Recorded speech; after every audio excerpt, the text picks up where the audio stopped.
I was unwrapping my turkey sandwich when I saw them through the break room window. Two people in navy blazers with clipboards, standing outside my cubicle.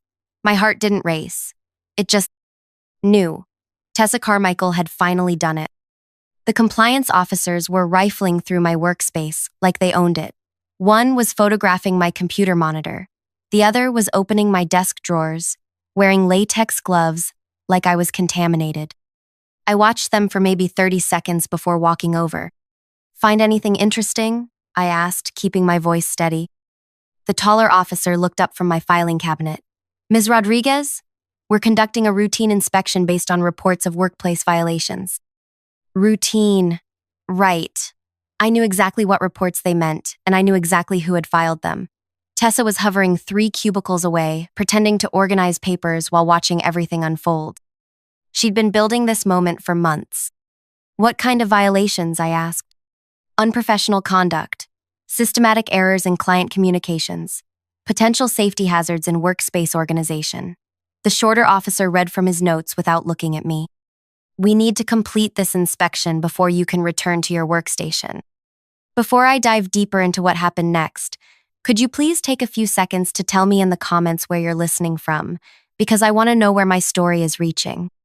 And please like, subscribe, and hit the bell, because what I'm about to share with you changed everything about how I see workplace dynamics. My name is Ana Morales, and I've been working at this major insurance company for 4 years. I handle high-value client accounts, which means when I mess up, it costs serious money. Tessa started here 6 months after me, and from day one, she made it clear she thought my position should belong to her. See, Tessa had this thing where she needed to be the smartest person in every room. She'd interrupt my client calls to clarify points I'd already explained perfectly. She'd CC our supervisor on emails correcting grammar mistakes that didn't exist. She'd volunteer for my projects and then suggest improvements that made no sense. But here's what really got under her skin.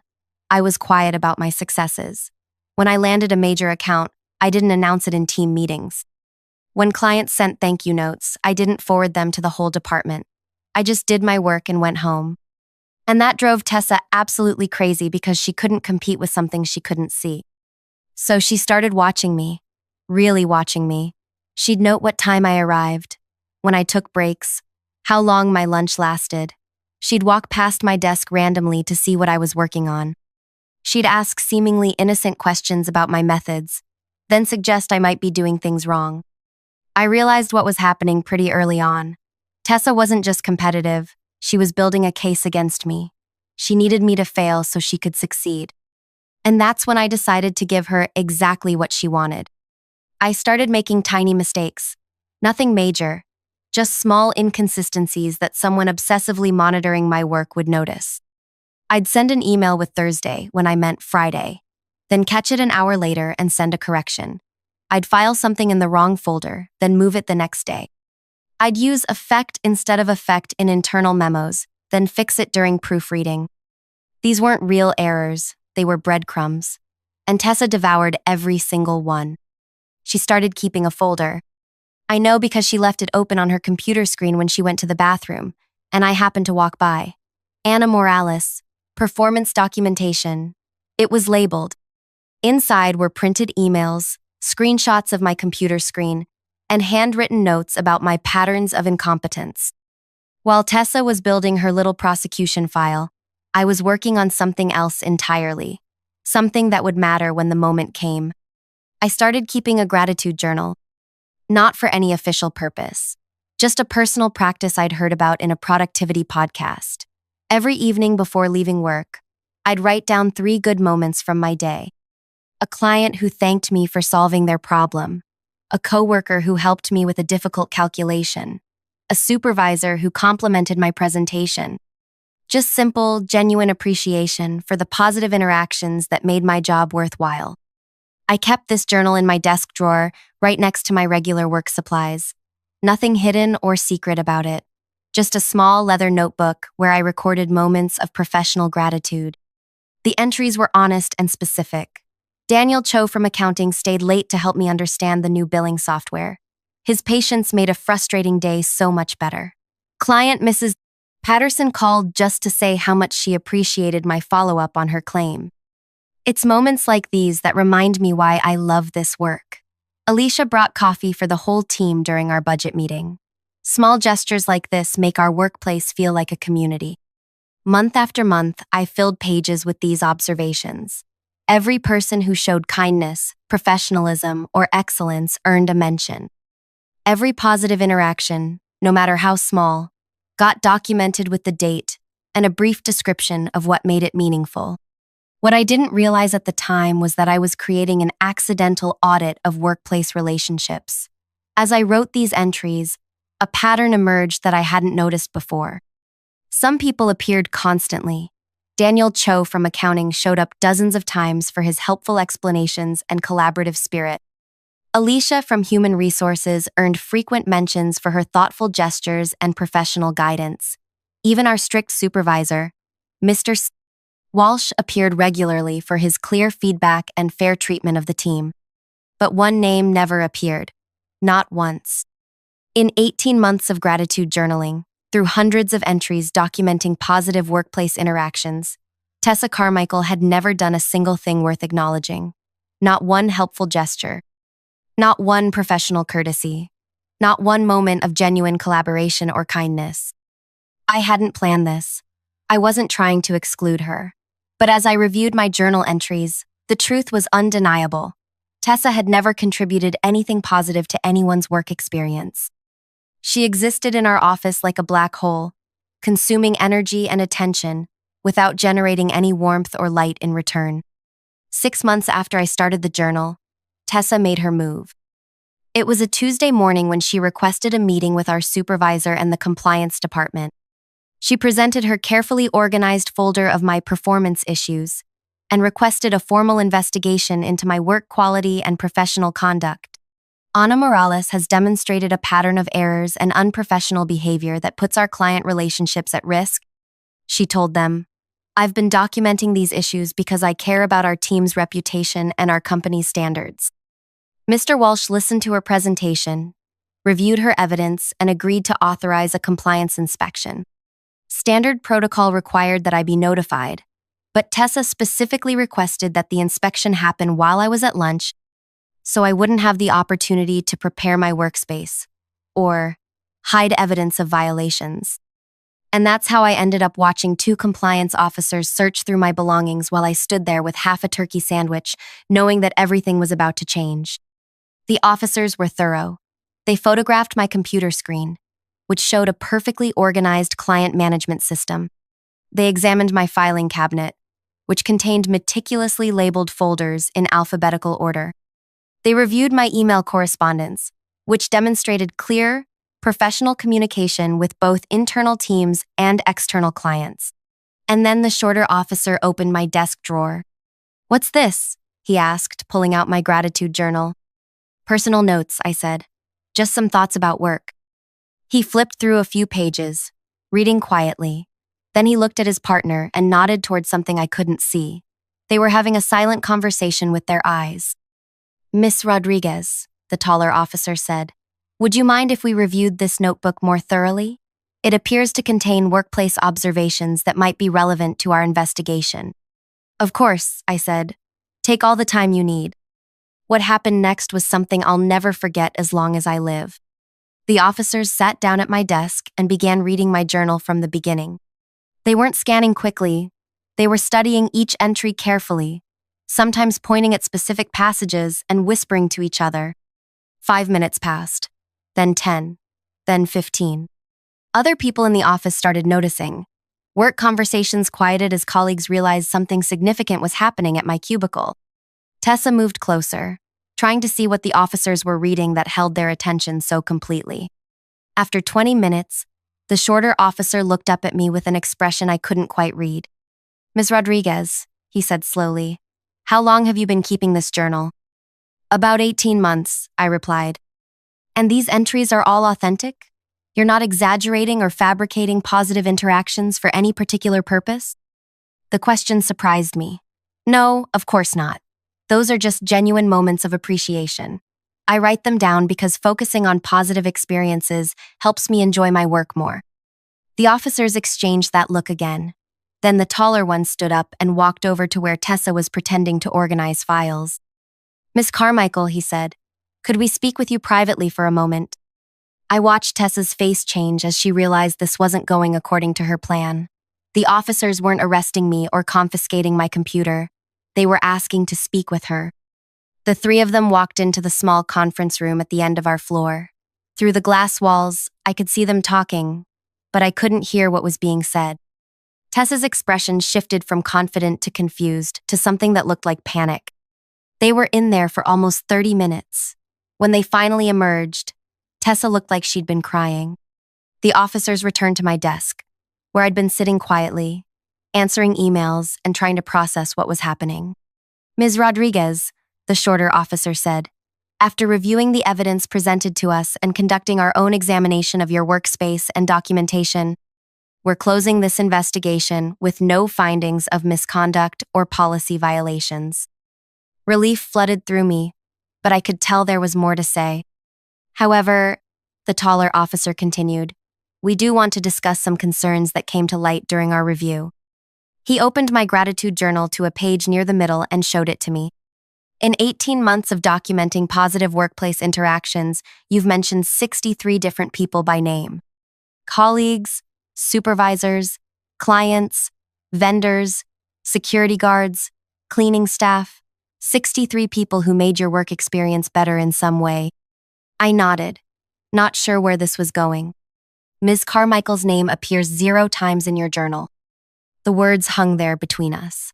I looked at my journal, then at the officers, then toward the conference room where Tessa was still sitting alone. "That wasn't intentional," I said quietly. "I just write down moments of genuine appreciation. If someone doesn't appear in my journal, it's not because I was trying to exclude them, it's because—" I couldn't finish the sentence. Because saying it out loud would make it real, and I wasn't sure I wanted that responsibility. "Because they never did anything worth appreciating," the shorter officer completed. "We understand, and we think Miss Carmichael understands now too." They closed my journal and handed it back to me. "The irony," the taller officer said, "is that she was so focused on documenting your mistakes that she never considered what her own behavior looked like from the outside. Your journal inadvertently created a record of workplace relationships that reveals more about office dynamics than any performance review ever could." They packed up their materials and prepared to leave. As they walked away, I heard one of them say to the other, 18 months, and not a single positive mention. Can you imagine being that consistently? They were too far away for me to hear the rest. I sat at my desk, holding my gratitude journal and trying to understand what had just happened. Around me, normal office sounds were returning. Keyboards clicking, phones ringing, quiet conversations about project deadlines and weekend plans. But everything felt different now. The compliance investigation that was supposed to destroy my career had instead revealed something much more devastating about the person who'd orchestrated it. Tessa Carmichael had spent months documenting my tiny, inconsequential mistakes, while being completely blind to her own toxic impact on everyone around her. She'd been so busy trying to prove I didn't belong here that she'd never considered whether she belonged here herself. And now everyone knew. I didn't see Tessa for the rest of that day. She disappeared from the conference room sometime while I was answering client calls, and her cubicle stayed empty until closing time. I figured she'd gone home early, maybe to process what had happened, or maybe just to avoid the sideways glances from coworkers who'd witnessed the whole thing. But the next morning, she was back, and she was different.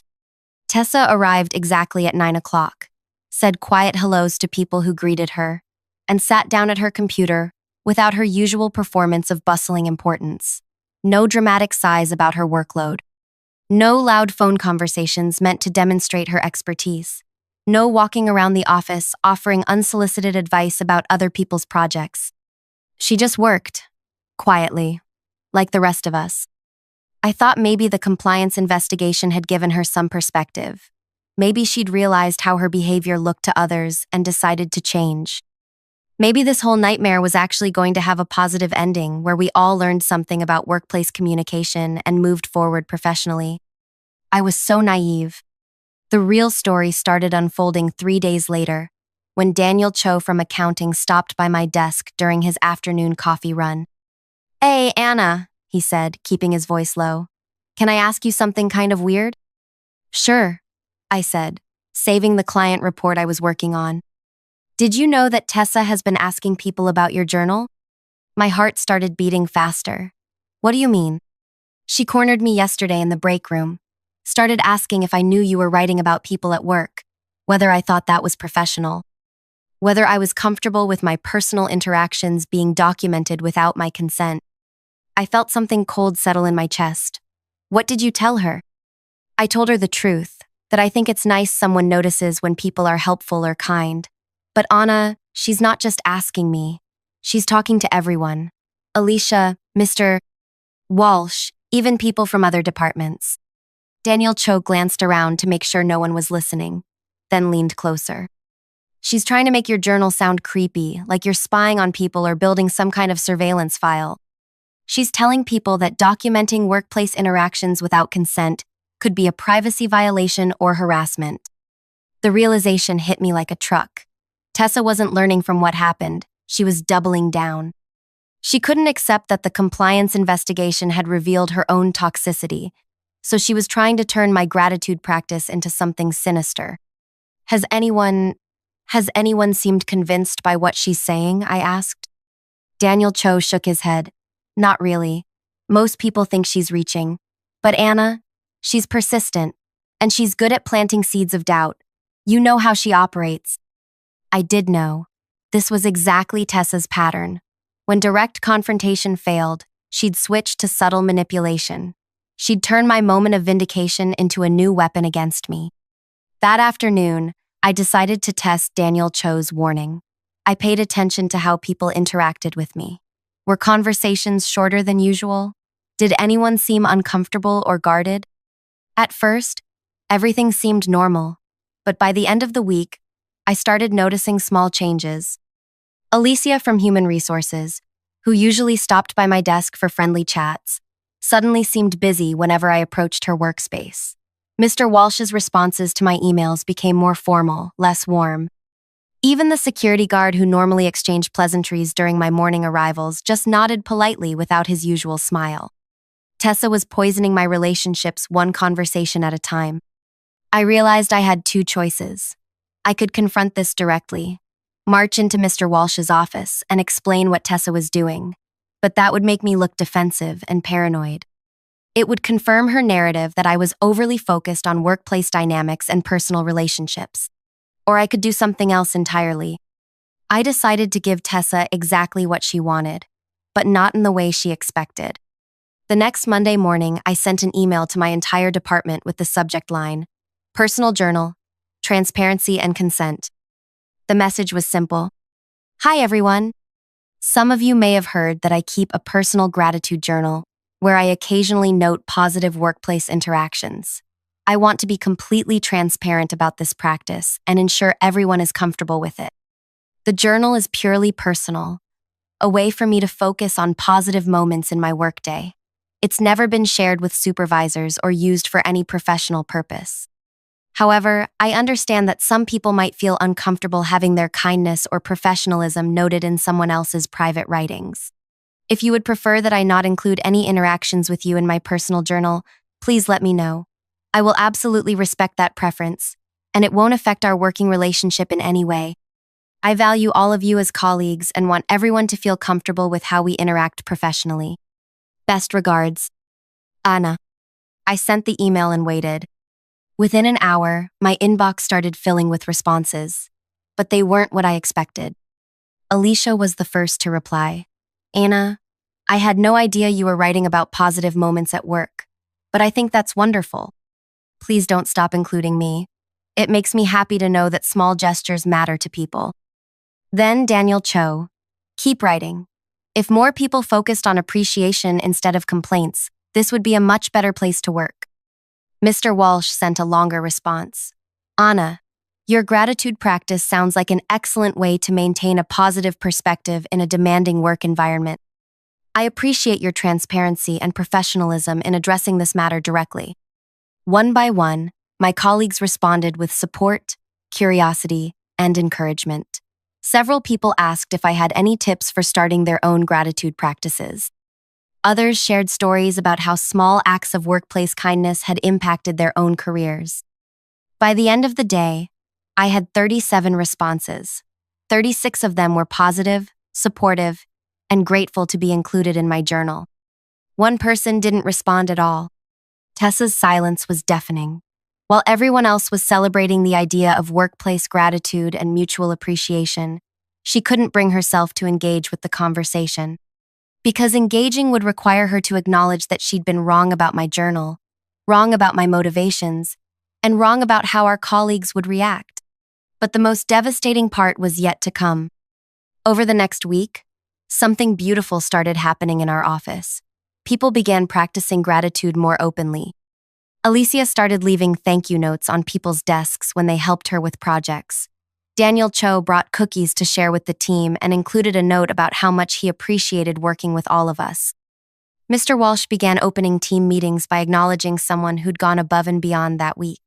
The gratitude practice was spreading, and it was creating exactly the kind of positive workplace culture that everyone wanted to be part of. Everyone except Tessa. Because in an environment where people were actively looking for reasons to appreciate each other, Tessa's behavior became impossible to ignore. When everyone else was expressing genuine thanks for collaboration and support, her constant criticism and competitive undermining stood out like a siren. I watched her try to adapt. She started saying thank you more often, but it sounded forced and hollow. She attempted to give compliments, but they came out as backhanded observations that left people feeling worse than before. She even tried to start her own gratitude practice, but her entries focused more on her own contributions than on appreciating others. The contrast was stark and uncomfortable. While the rest of us were building each other up, Tessa remained focused on tearing people down. And now that everyone was paying attention to workplace dynamics through a lens of appreciation, her toxicity became impossible to miss. 3 weeks after my transparency email, Mr. Walsh called me into his office. "Anna," he said, "I wanted to thank you for introducing this gratitude practice to our team. The change in morale has been remarkable." "I'm glad it's had a positive impact," I replied. "However," he continued, "this new focus on workplace relationships has also highlighted some concerning patterns with one of our team members." He didn't need to say who. "I've been observing interactions more carefully since your email, and I've noticed that while most people are embracing this culture of mutual appreciation, one person seems unable or unwilling to participate in positive team dynamics." Mr. Walsh opened a folder on his desk. "I've also been reviewing the complaints and concerns that have been brought to my attention over the past 6 months. Individually, they seemed like minor personality conflicts or communication issues. But when I look at them together, with this new perspective on workplace relationships, a troubling pattern emerges."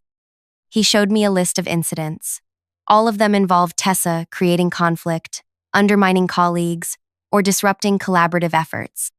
The compliance investigation was the final straw. "Mr.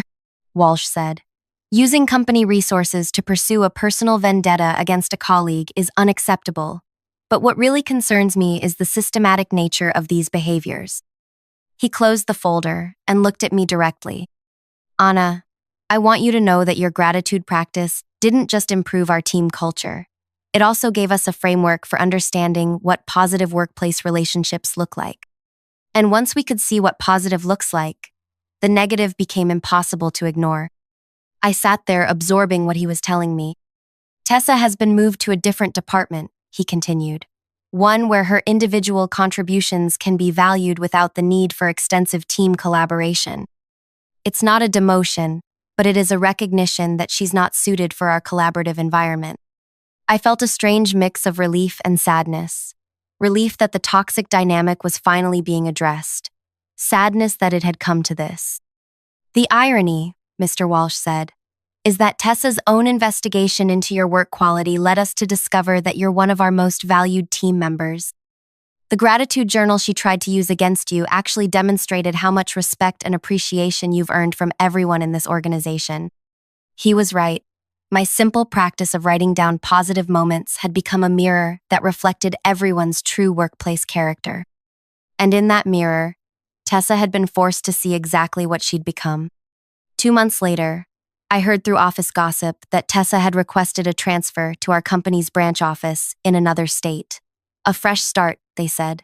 New colleagues who didn't know her history. I wished her well, genuinely, because I understood now that her behavior wasn't really about me. It was about her own insecurity and inability to find joy in other people's success. My gratitude practice had simply made that truth impossible to hide. The revenge I'd gotten wasn't the kind you see in movies. I didn't destroy her career or humiliate her publicly. Instead, I'd created a mirror so clear and honest that she couldn't stand to look at her own reflection anymore. And in trying to tear me down, she'd accidentally revealed exactly who she really was. My gratitude journal is still on my desk. I still write in it every evening before going home. But now it serves a different purpose than when I started. It's not just about my own positivity anymore. It's become a reminder that the way we treat people matters, that kindness leaves traces, and that authenticity always wins in the end.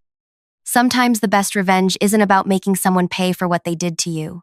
Sometimes it's about creating a world where their behavior simply can't survive.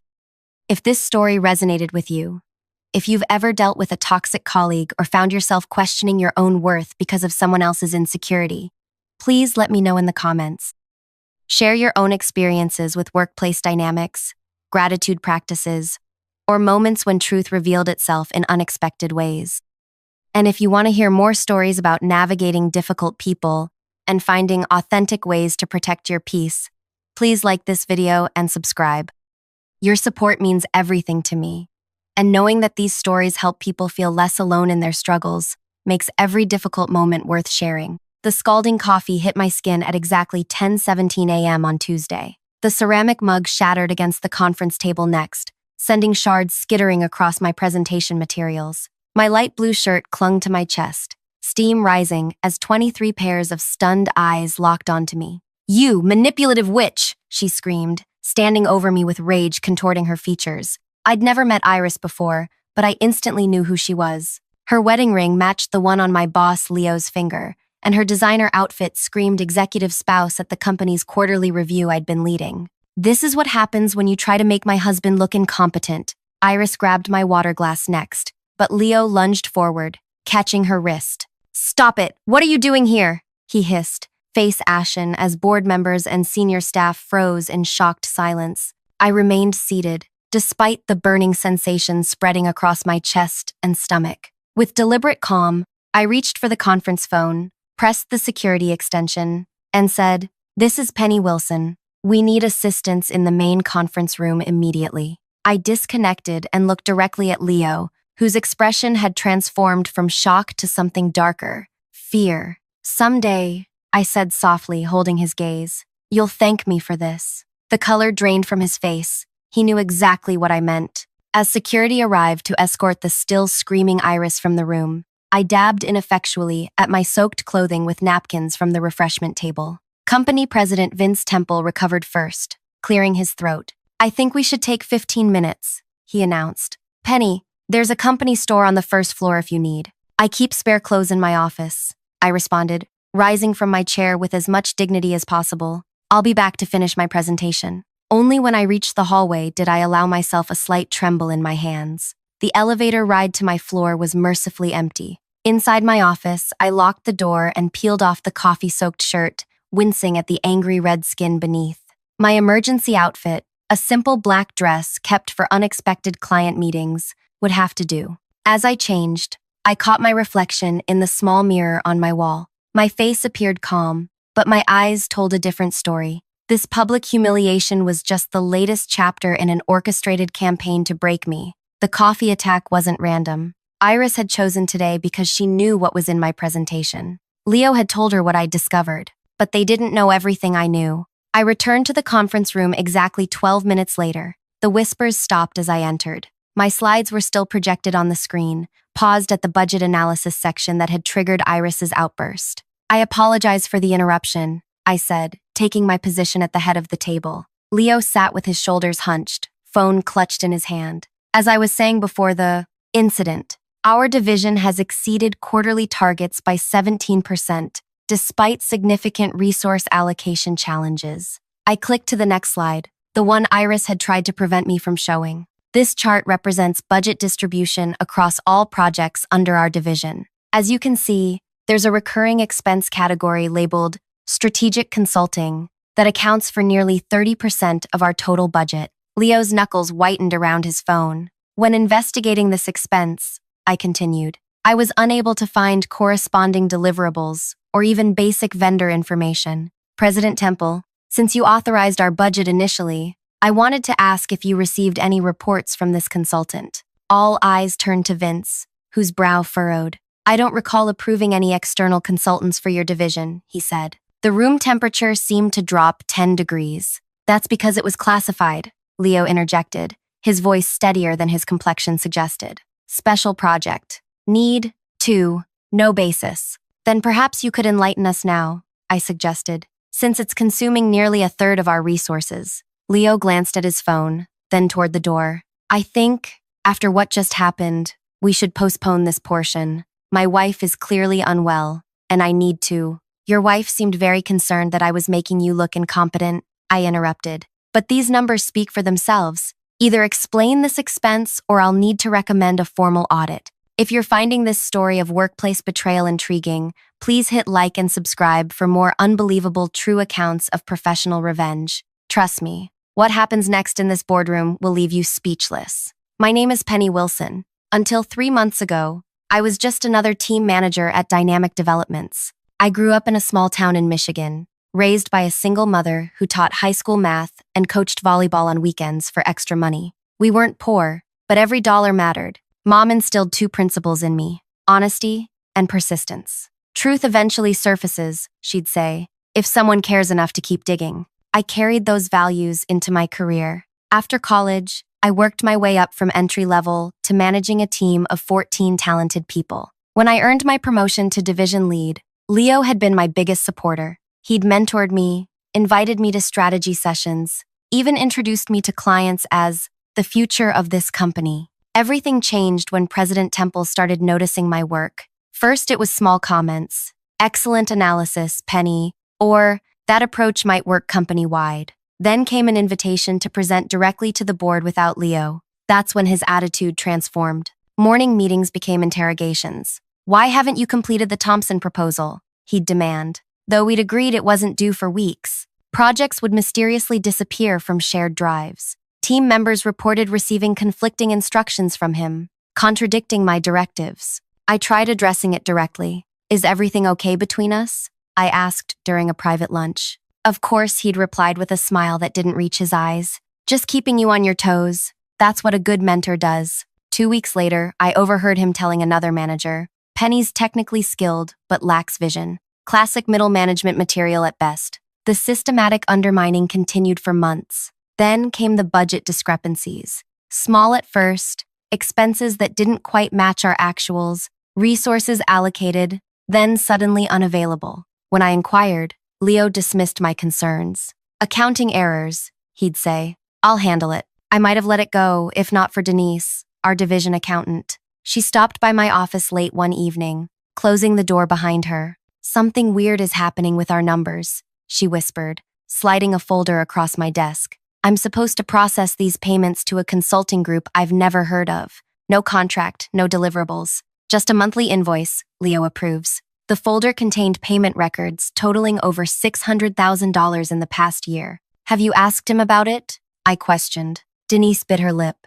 Last time I questioned an expense, I was removed from 2 accounts. I need this job, Penny. My daughter starts college next year. I promised to handle it discreetly. That night, I stayed late, digging through financial records. The consulting company, Griffin Strategy Associates, had no website, no business registration I could find, and no employees on professional networks. Just a P.O. box address and a bank account number.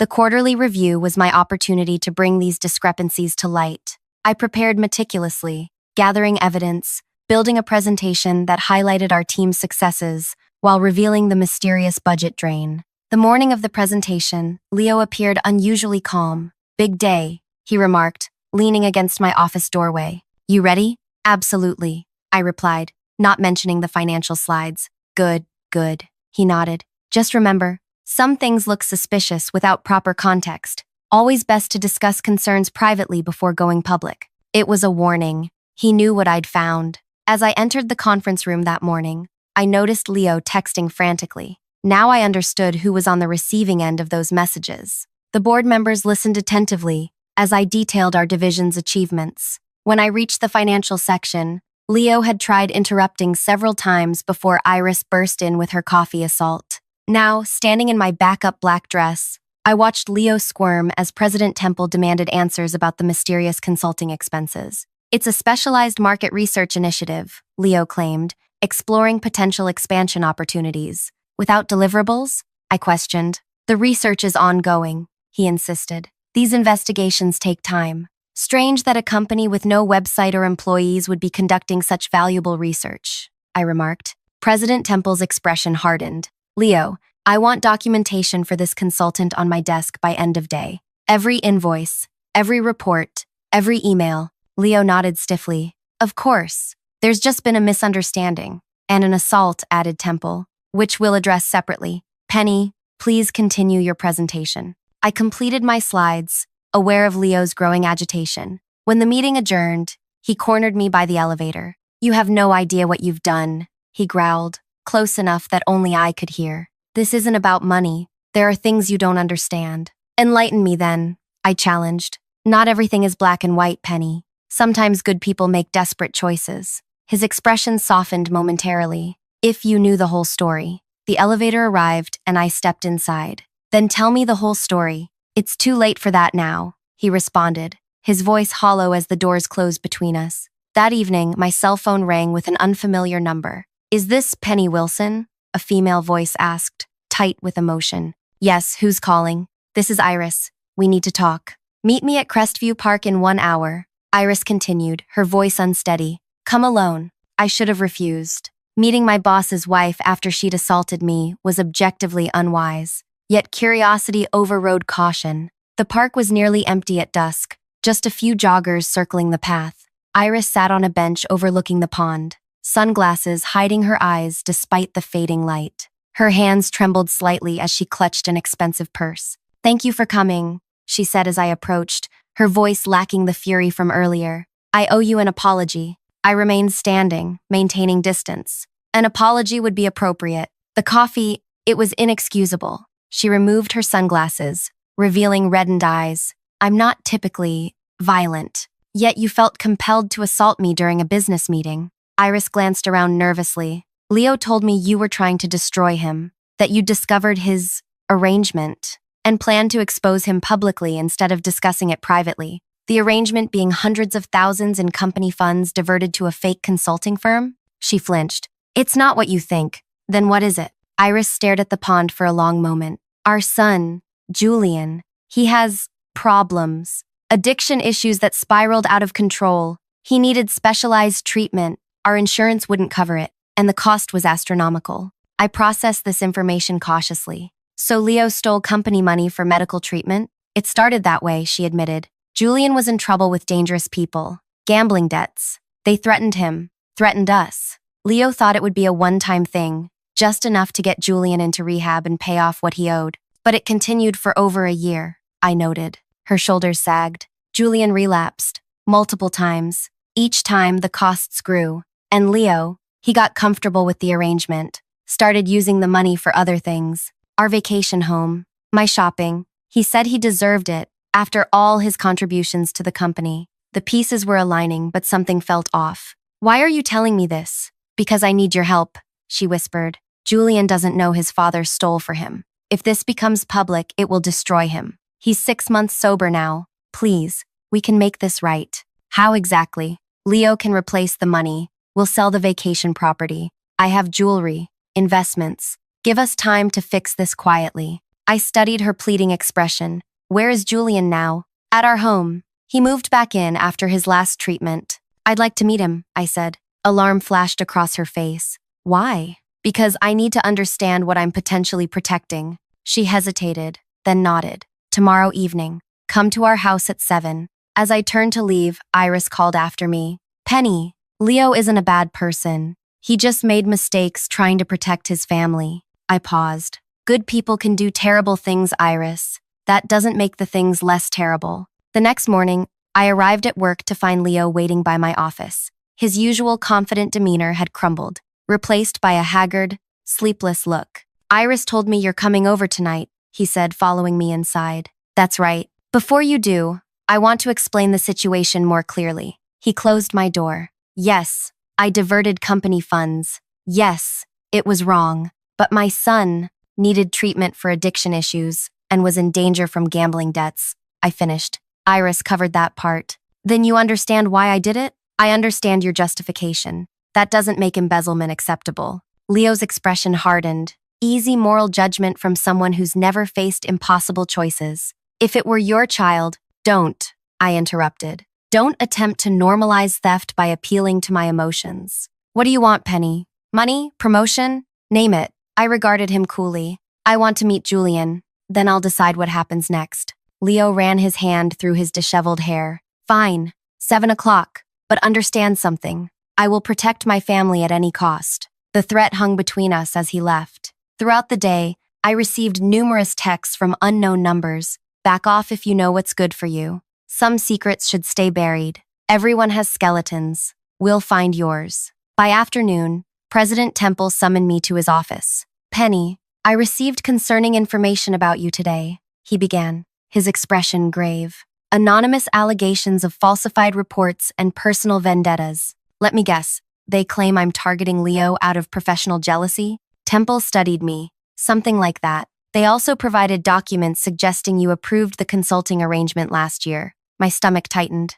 Those would be forgeries. I assumed as much, but this is becoming messy. Leo has requested administrative leave pending an internal investigation into you. He's attempting to discredit me before the truth emerges. Perhaps, Temple acknowledged, or perhaps there's more to this situation. Either way, tread carefully. Allegations like these can destroy careers, regardless of truth. That evening, I drove to the address Iris had provided, an imposing house in an exclusive neighborhood. Security cameras tracked my approach to the front door, which opened before I could knock. A young man in his mid-20s stood in the doorway. He had Leo's jawline but Iris's intense eyes, thin but handsome, with the restless energy of someone uncomfortable in stillness. You must be Penny, he said. I'm Julian. Mom said you're the one trying to send Dad to prison. That's not quite accurate, I replied. He shrugged. Whatever. Come in. They're waiting in the living room. The interior showcased wealth, artwork,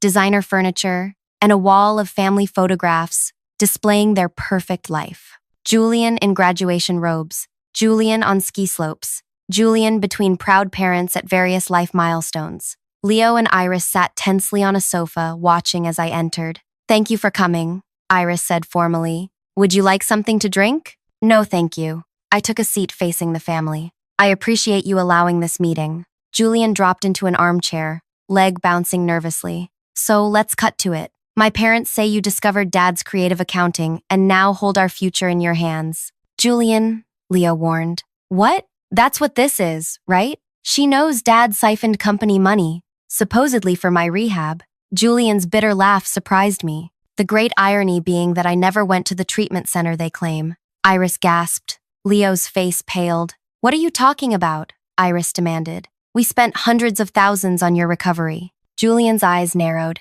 You spent money, sure, but not on the place you told everyone. That Swiss clinic you bragged about to your friends? I was in a state-funded program in New Jersey. Cost about 40 grand total for 3 stays. If you're riveted by this family's web of lies, make sure to like and subscribe for the most shocking stories of betrayal and revenge you'll ever hear. That's not possible, Leo insisted. I paid the invoices myself. To whom exactly? Julian asked. Because it wasn't Wellspring Recovery where I actually stayed. The room fell silent as Leo and Iris exchanged panicked glances. You're confused, Iris finally said. The medications. Stop lying, Julian shouted, suddenly standing. I've been clean 6 months. Brain's working fine now. You two used my addiction as cover for your lifestyle. The vacation house? The boat? Mom's shopping sprees? All supposedly for poor, sick Julian. I watched as their family facade crumbled in real time. We were trying to protect you, Leo attempted. By stealing? Julian laughed bitterly. How's that working out? I cleared my throat. Julian, you mentioned state-funded treatment. Do you have documentation of your stays? He studied me, then nodded. Bills, discharge papers, everything. Why? Because your parents told a very different story about where the money went. Leo stood abruptly. This meeting is over. Penny, we'll continue this discussion privately. Sit down, Leo, I said quietly. There's more to discuss. Something in my tone made him comply. How did you know? Julian asked me. About the money? Budget discrepancies, unusual payment patterns. But I didn't know about you until yesterday when your mother approached me with your supposed medical emergencies. Julian turned to his parents. You're still using me as your excuse? After everything? We were desperate, Iris whispered. For what, more stuff? Bigger house? What was worth risking prison? Leo's composure finally broke. It started for you. Yes, we continued after your treatment, but the initial emergency was real. Those gambling debts. What gambling debts? Julian interrupted, confusion crossing his face. Another silence fell over the room. The ones you called about, Iris said cautiously. 2 years ago, you said men were threatening you over unpaid gambling debts. Julian shook his head slowly. I never gambled, never called about debts. My rock bottom was passing out at a friend's wedding and waking up in the hospital. I watched Leo's face transition from confusion to horrified realization. The call, he muttered. It wasn't Julian. Iris clutched her chest, but they knew things about him. Personal details. Mom, my entire life is on social media thanks to your oversharing, Julian said. Anyone could learn enough to impersonate me. Then who called demanding money? Leo asked. I decided to interrupt. I think the better question is, who knew enough about your finances to target you specifically? Who knew you had access to company funds that could be diverted without immediate detection? Leo's eyes widened. You think we were scammed? I think someone manipulated you into stealing by using your son as emotional leverage, I replied. But that doesn't explain why you continued long after Julian's treatment ended. We had established the consulting arrangement, Leo said defensively. It seemed wasteful not to use it. Julian stood again. I need air. This is too much. He walked out, leaving an uncomfortable silence. What happens now? Iris finally asked. I leaned forward. Now we determine whether there's a path forward that serves justice without destroying innocent lives. You'd help us? Leo asked incredulously. I haven't decided yet, I replied honestly. But first, I need the complete truth. No more lies. Leo nodded, defeated. Where do you want us to start? With Griffin Strategy Associates. Who controls it? I do, he admitted. I created it specifically for this purpose. And the P.O. box, the bank account? All mine. Iris didn't know the details until recently. I processed this information. Tomorrow morning, I'll need all records related to this arrangement. Every transaction, every communication about Julian's supposed gambling debts. Everything. And then? Iris asked. Then I'll make my decision. As I stood to leave, Julian returned, his expression calmer but resolved. Whatever you decide, he told me. I want no part in covering this up. I've spent years taking responsibility for my mistakes. It's their turn now. Driving home, my phone rang. Unknown number. Hello, Miss Wilson. A male voice I didn't recognize. I understand you've been asking questions about Griffin Strategy Associates. My grip tightened on the steering wheel. Who is this? Someone with a vested interest in how this situation resolves. Leo Griffin isn't the mastermind you imagine. He's a pawn in a larger game. What game? One you've stumbled into blindly. Back away now, while you still can. The call disconnected, leaving me with a growing sense that whatever I'd uncovered went far beyond one family's deception. The next morning, an envelope waited on my desk. No name, no postmark. Inside was a single photograph. Leo shaking hands with a man whose face I recognized immediately. Reed Taylor, notorious for corporate fraud schemes that had ruined 3 companies before disappearing overseas. Scrawled across the bottom, deeper than you know, walk away. I locked the photo in my desk drawer and checked my email. Leo had sent the promised documentation, transaction records, bank statements, and a folder labeled Julian's Situation. The financial records confirmed what I already knew. Systematic embezzlement disguised as consulting fees. But the emails in Julian's folder revealed something more disturbing. The supposed gambling debt communications came from an encrypted email address. The sender demonstrated intimate knowledge of company operations, mentioning specific projects and timelines only insiders would know. This wasn't a random scam. Someone had deliberately targeted Leo using inside information. As I scrolled through the emails, a meeting notification popped up on my screen. Emergency board session. 2 p.m. Confidential. No agenda. No explanation. My phone buzzed with a text from Denise, our accountant. They're saying you falsified reports. Temple looking for you. I checked the time. 10:17 a.m. Exactly 24 hours since Iris had thrown coffee at me. The symmetry wasn't lost on me. Before I could respond, my office door opened. President Temple entered with the head of security. Penny, Temple said gravely, I need to ask you to surrender your company devices and access badge. On what grounds? I asked, though I already knew. Tampering with financial records, falsifying reports, and corporate espionage. His expression conveyed regret rather than anger. Leo provided evidence that you've been altering documents to frame him for discrepancies you created. That's absurd, perhaps, but the board takes such allegations seriously. You're suspended pending investigation. The security head stepped forward. We'll need your laptop, phone, and badge. I handed over my company phone and badge but gestured to my laptop. I need to log out properly. There's confidential client information open. Temple nodded reluctantly. Make it quick. As they waited, I closed several windows before sending a single email to my personal account. Subject line, insurance. Attached were copies of the original financial records I'd downloaded weeks ago, before Leo could alter them. All done, I said, passing over the laptop. Temple sighed. For what it's worth, I hope this is a misunderstanding. It's not a misunderstanding, I replied calmly. It's a cover-up. The security head escorted me to my car. As I drove away, my personal phone rang with Julian's number. They just suspended me, I said before he could speak. I know, he replied, his voice tight. Dad's telling everyone you doctored the records. He had Mom back up his story about my treatment costs. Did she agree? Reluctantly. She's scared. He paused. But I'm not backing their lies. I've got my actual treatment records. And something else you should see. We arranged to meet at a diner across town.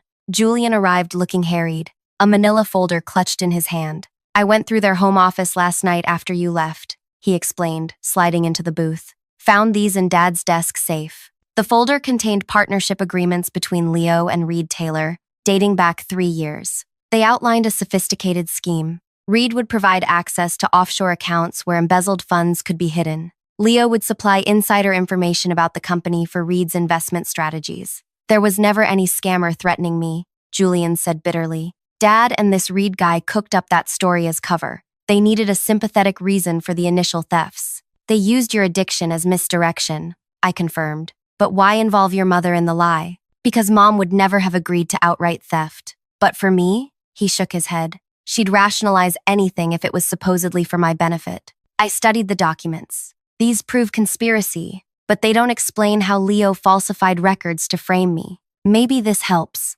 Julian pulled out a USB drive. Dad's backup files. He doesn't know I found his password. At my apartment, we examined the drive's contents. Among folders of family photos and tax documents was one labeled Contingency. Inside were digitally altered versions of the financial reports I'd prepared, modified to make it appear I had created the fake consulting arrangement. He planned this from the beginning, I realized. Insurance, in case someone discovered what he was doing. Classic Dad, Julian muttered, always thinking 3 steps ahead. My phone buzzed with an unknown number. The same male voice from last night spoke. Miss Wilson, I understand you've been suspended.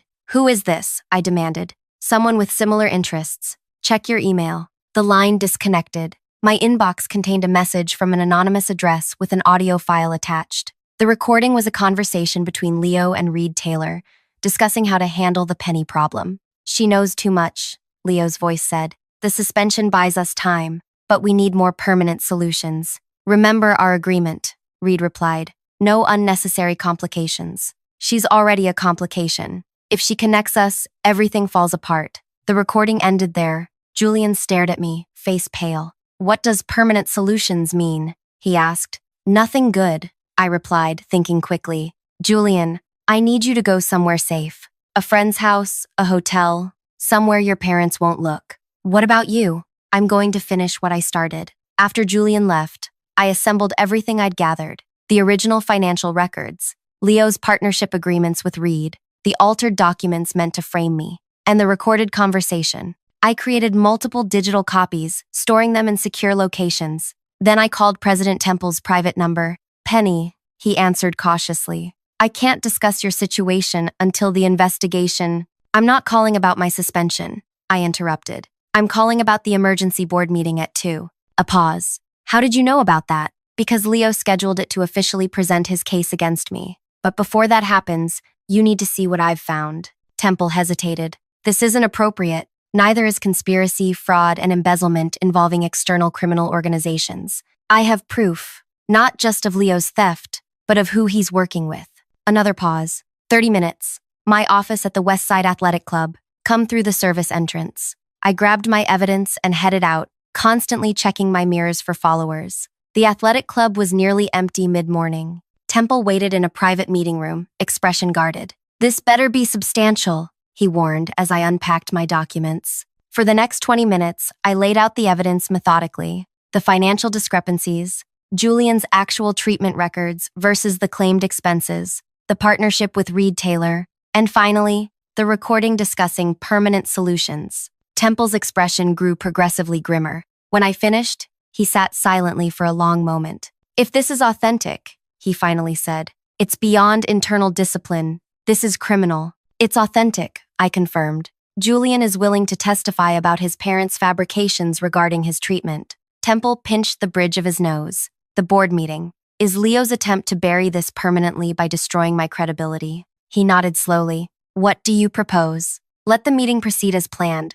Don't warn Leo. Just make one change to the attendee list. At 1:55 p.m., I waited in Temple's office, out of sight from the boardroom. Through the partially open door, I watched board members arrive, followed by Leo and Iris. They entered confidently, Leo carrying a presentation folder, Iris beside him, in a show of spousal solidarity. At precisely 2 p.m., Temple called the meeting to order. I couldn't see the room from my position, but the audio feed played clearly through Temple's computer. Before we begin, Temple announced, I want to introduce someone with relevant information to the allegations against Penny Wilson. Please welcome Special Agent Miranda Cole from the Financial Crimes Division. The stunned silence was audible even through the speaker. What is this? Leo demanded. We're here to discuss internal misconduct, not, actually, Mr. Griffin. A new female voice interrupted. We're here because evidence of wire fraud, money laundering, and conspiracy has been brought to our attention.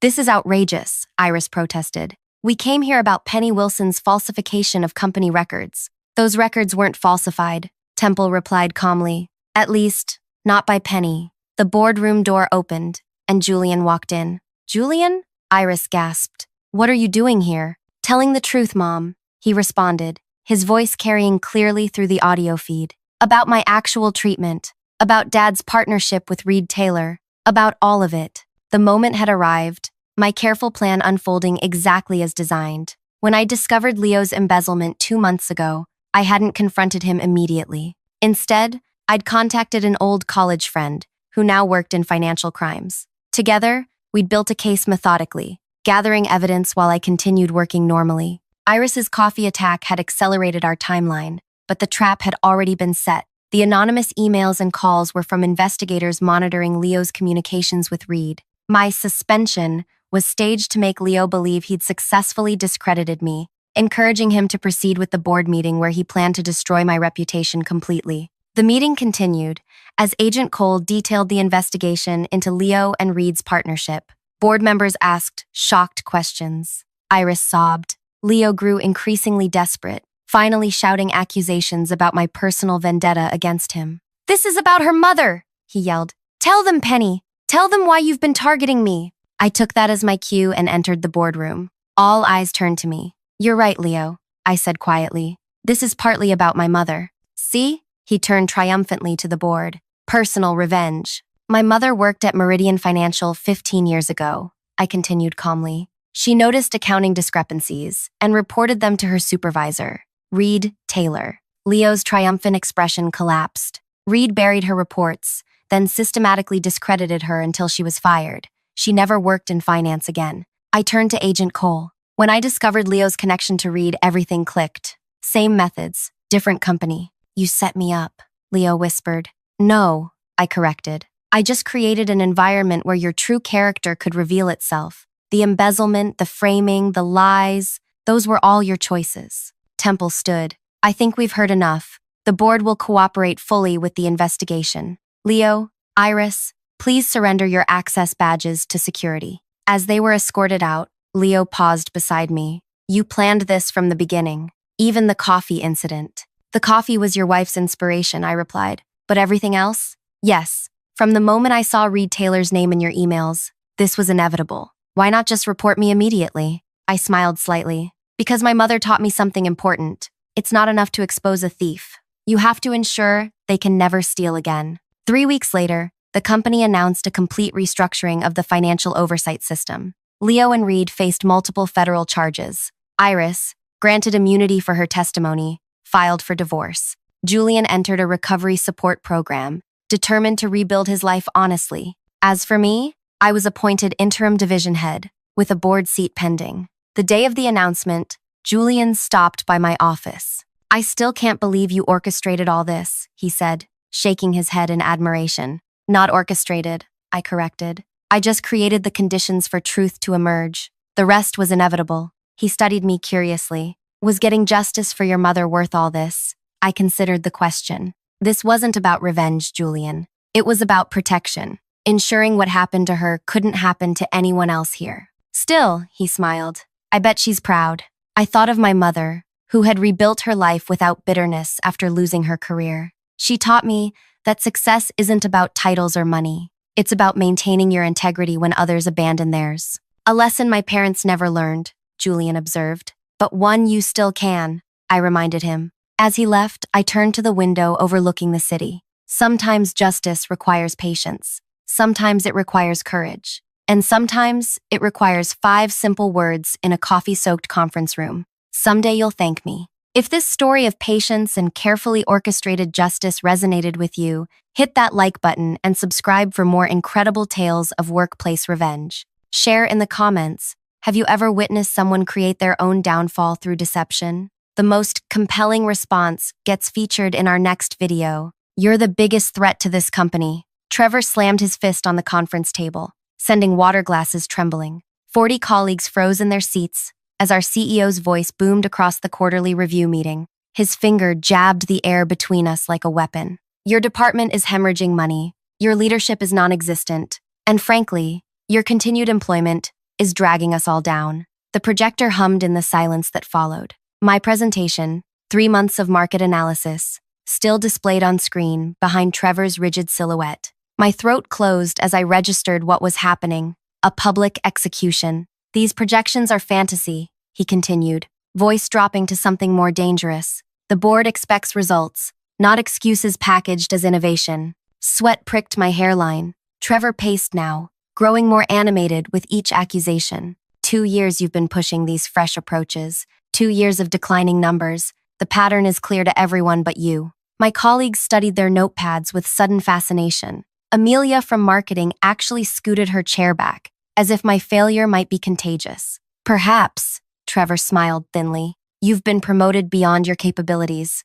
I opened my mouth to defend myself when the heavy oak door swung open. Conversation died instantly as Gregory Wells, chairman of the board, surveyed the room. His silver-streaked hair and measured movements commanded attention without effort. Gregory's eyes met mine briefly before he strode directly to Trevor. He placed a hand on the CEO's shoulder, leaning to whisper something barely audible. Is that confirmed? Trevor asked, voice suddenly stripped of its confidence. Gregory nodded once. I watched color drain from Trevor's face as he glanced back at me, really seeing me for the first time, not as an obstacle to remove, but as something far more dangerous, someone who knew exactly who he was. If you're feeling that twist in your gut right now, you know something big is coming. Hit that like button and subscribe to find out what Gregory whispered that changed everything in an instant. Trust me, what happens next changed my life forever. My name is Delia Barnes, and until that morning, I was director of strategic development at a company I once believed in.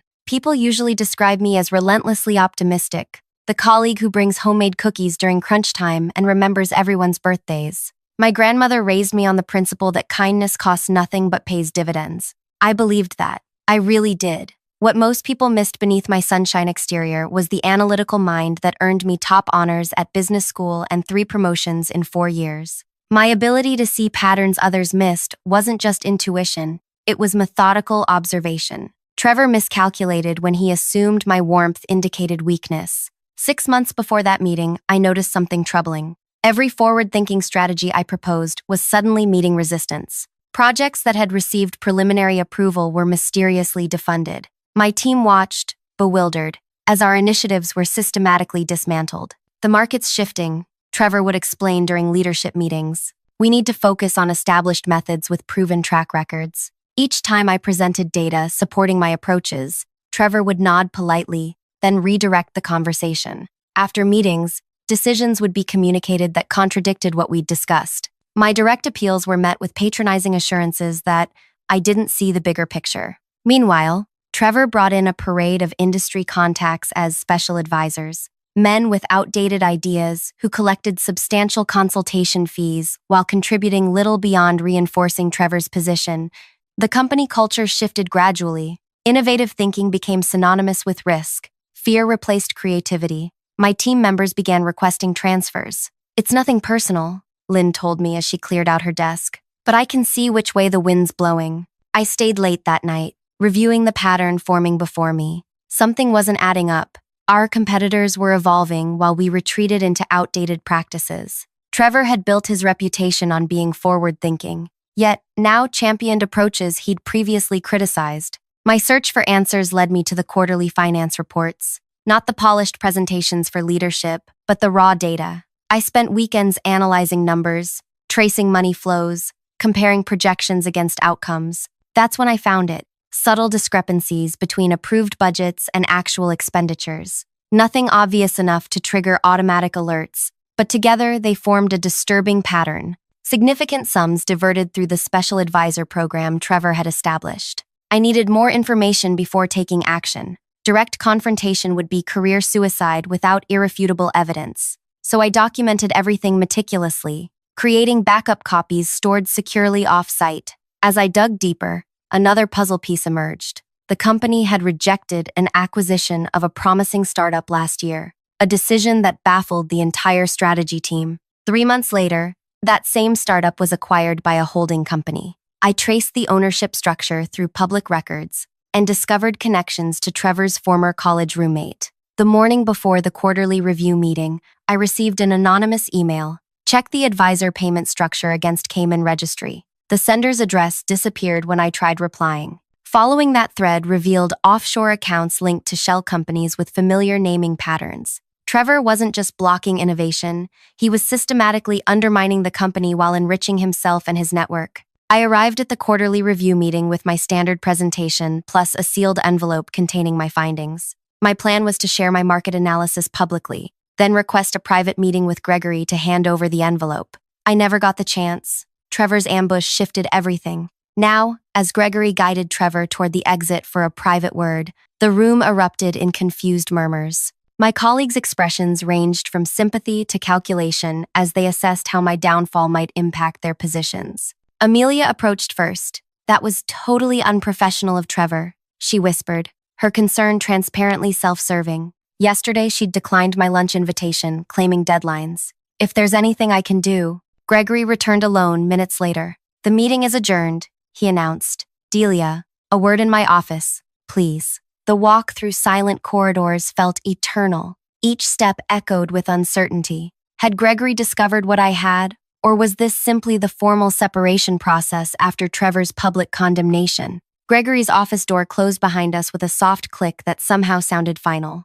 "Please sit," he said, gesturing to the chair across from his desk. His expression revealed nothing. "Before we begin," I said, placing the sealed envelope on his desk, "you should see this." Gregory studied the envelope without opening it. "I suspect I know what's in here." His eyes met mine with unexpected warmth. "But first, tell me why you didn't come to me sooner." The question caught me off guard. No accusations, no dismissal, just genuine curiosity. Honestly, I wasn't sure who I could trust. I straightened my shoulders. The pattern was so systematic, I couldn't tell how far it reached. He nodded slowly. Reasonable caution. He tapped the envelope. "May I?" As Gregory reviewed my evidence, his expression darkened. 20 minutes passed in silence, broken only by the occasional sound of paper shifting. Finally, he closed the folder. "Your analysis is thorough," he said, voice measured. "But there's more you haven't uncovered yet." My heart pounded. "More?" "Trevor's network extends beyond what you've documented.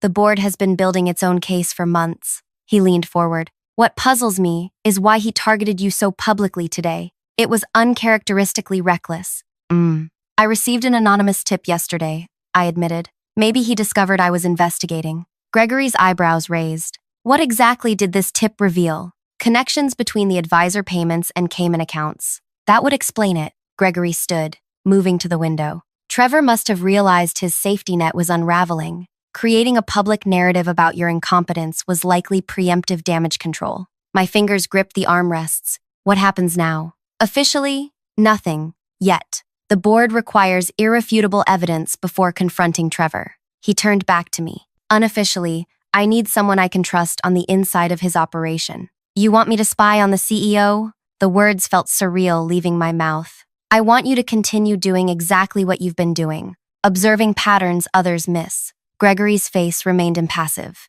"Can you handle increased scrutiny from Trevor while maintaining your investigation?" The question wasn't whether I could, but whether I would. The safer choice was walking away. Yet something deeper than ambition or justice pulled at me, a stubborn refusal to let Trevor destroy what we'd built. "Yes," I said simply. "I can." "Good. From this moment you'll report directly to me, though publicly nothing changes." He slid my envelope into his desk drawer. "Trevor will intensify his efforts against you after today's interruption. Are you prepared for that?" I wasn't, not really, but I nodded anyway. "Then we have work to do." Gregory's prediction proved painfully accurate. By Monday morning, my team had been reassigned to different departments. My spacious office was now occupied by one of Trevor's special advisors, while my belongings had been relocated to what had previously been a supply closet, a windowless box with barely enough room for a desk. "Space reallocation," Human Resources explained when I questioned the move.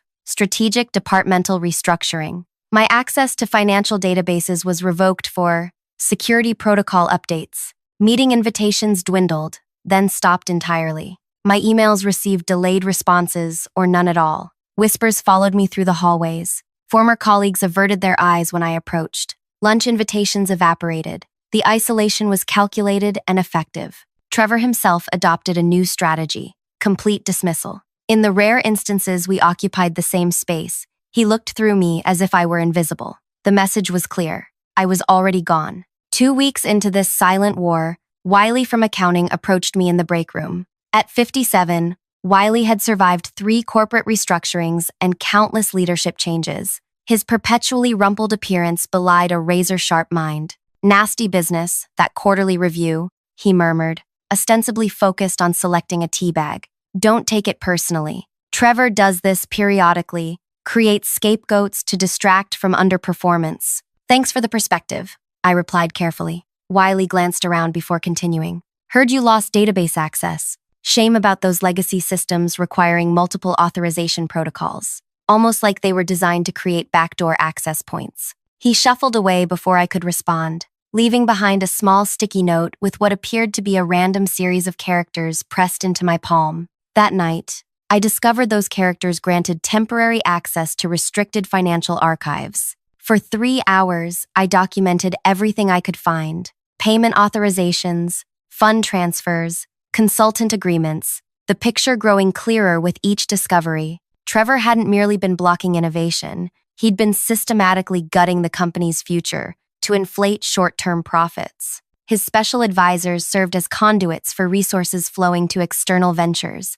that would compete directly with us once they'd siphoned enough intellectual property. I encrypted my findings and sent them through the secure channel Gregory had established. Days passed without response. Doubt crept in. What if Gregory was part of the scheme? What if I'd been manipulated into providing evidence that would later be used against me? The annual strategy summit approached, 3 days at a mountain retreat with the entire leadership team. My invitation never arrived. "Administrative oversight," Trevor's assistant explained when I inquired. "We assumed you knew your attendance wasn't required this year." The exclusion stung but proved fortunate. While the leadership team was away, I received an unexpected visitor. Miss Barnes? A courier appeared at my closet office, holding an overnight package. Signature required. Inside the package, a company tablet I'd never seen before, activated and loaded with proprietary software. A sticky note attached read simply, "Review before tomorrow's board meeting." Board meeting? I hadn't been notified of any board meeting. The tablet contained hundreds of files, merger proposals, acquisition targets, restructuring plans, all bearing Trevor's signature, all dated within the past month, all contradicting the strategic direction he'd publicly championed. Among them, plans to dismantle my former department entirely, spinning our projects into a new company where Trevor would hold significant equity. As I scrolled through document after document, a calendar notification appeared on screen. Board emergency session, 9 a.m. tomorrow, your attendance required. My phone buzzed with a text from an unknown number. Be prepared, bring everything. The boardroom felt cavernous with only 7 people present. Gregory sat at the head of the table. Beside him, 4 board members I recognized only from annual reports, plus a woman I'd never seen before whose tailored suit and watchful eyes screamed, "Legal counsel." "Delia," Gregory nodded as I entered. "Thank you for joining us." "I wasn't aware I had a choice," I replied, taking the only empty seat. "Everyone always has choices," the unknown woman said. "I'm Renata Thurlow, outside counsel retained by the board." Gregory cleared his throat. "Trevor has been delayed returning from the summit. Weather issues with his flight. Most convenient timing." Something in his tone suggested the delay wasn't entirely accidental. "This gives us approximately 3 hours." 3 hours for what exactly?" I asked. "To decide the company's future," the oldest board member replied. His silver hair and weathered face gave him an almost grandfatherly appearance. "I'm Wilson, by the way. We've never properly met, though I've followed your work with interest. The situation is this," Gregory continued. "We have substantial evidence of financial impropriety involving Trevor and several of his appointed advisors.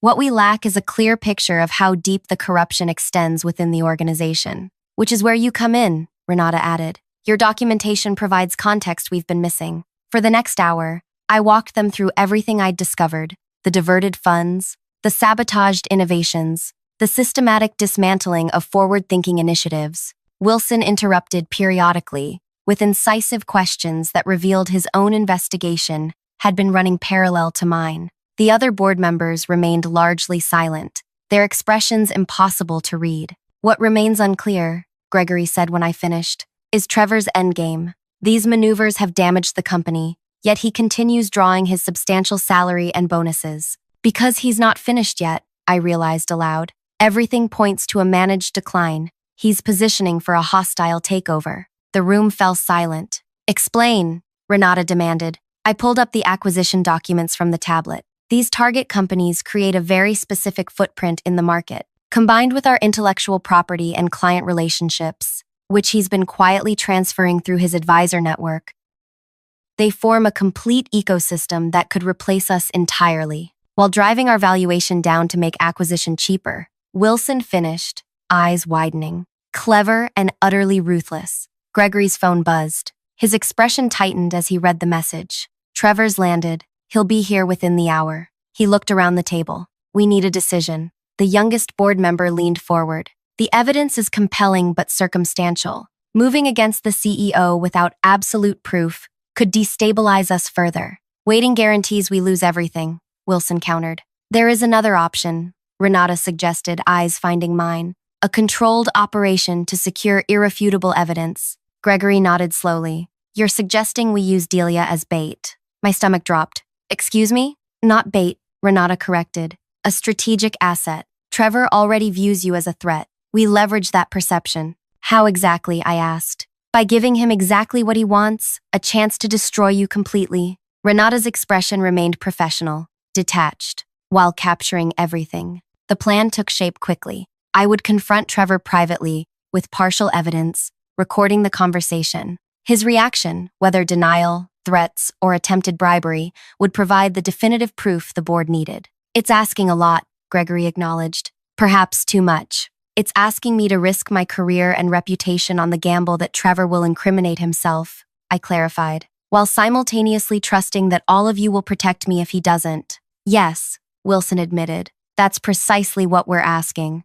I studied their faces, searching for signs of manipulation or deceit. What I found instead was something unexpected: desperation. These powerful people were genuinely afraid of what Trevor had set in motion. "I'll need guaranteed protection regardless of outcome," I stated, written and signed before we proceed. Renata smiled for the first time. "Already drafted." She slid a document across the table. "The board anticipated your conditions." As I reviewed the protection agreement, my phone buzzed with a message from Trevor's assistant. "CEO requests your immediate presence in his office upon his return. Urgent matter regarding your continued employment." I showed the message to Gregory. "Seems Trevor has plans of his own." "Perfect timing," Renata said. "This is our opportunity." "Or a trap," I countered. "Almost certainly both," Wilson observed. I signed the protection agreement, feeling the weight of what would come next. Gregory handed me a nearly invisible recording device, disguised as a lapel pin.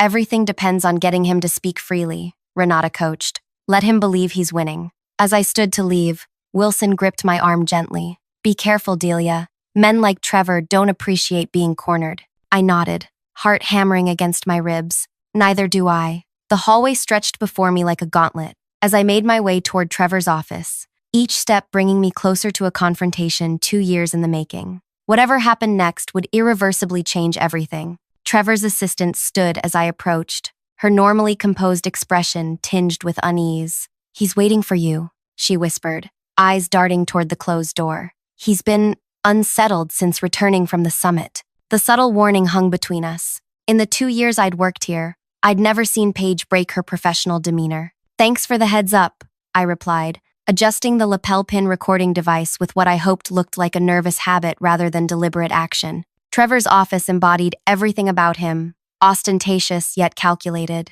Floor-to-ceiling windows showcased the city skyline. Awards and photographs with influential figures lined the walls, carefully curated evidence of his importance. He didn't look up when I entered, making a show of reviewing documents. The power play was childishly transparent. Make me wait. Establish dominance. I remained standing, refusing to sit without invitation. After a full minute of silence, he finally raised his head. Interesting development while I was away. His voice carried the practiced calm of someone containing rage. "Security flagged unusual database access from your credentials during off hours." My pulse quickened. Wiley's access codes had been traced back to me. "Nothing unusual about reviewing company financial records as part of my job," I replied. "Former job," Trevor corrected, smiling thinly. "Your position has been eliminated, effective immediately." I'd anticipated this, but the reality still landed like a physical blow. 2 years of work, gone with 10 words.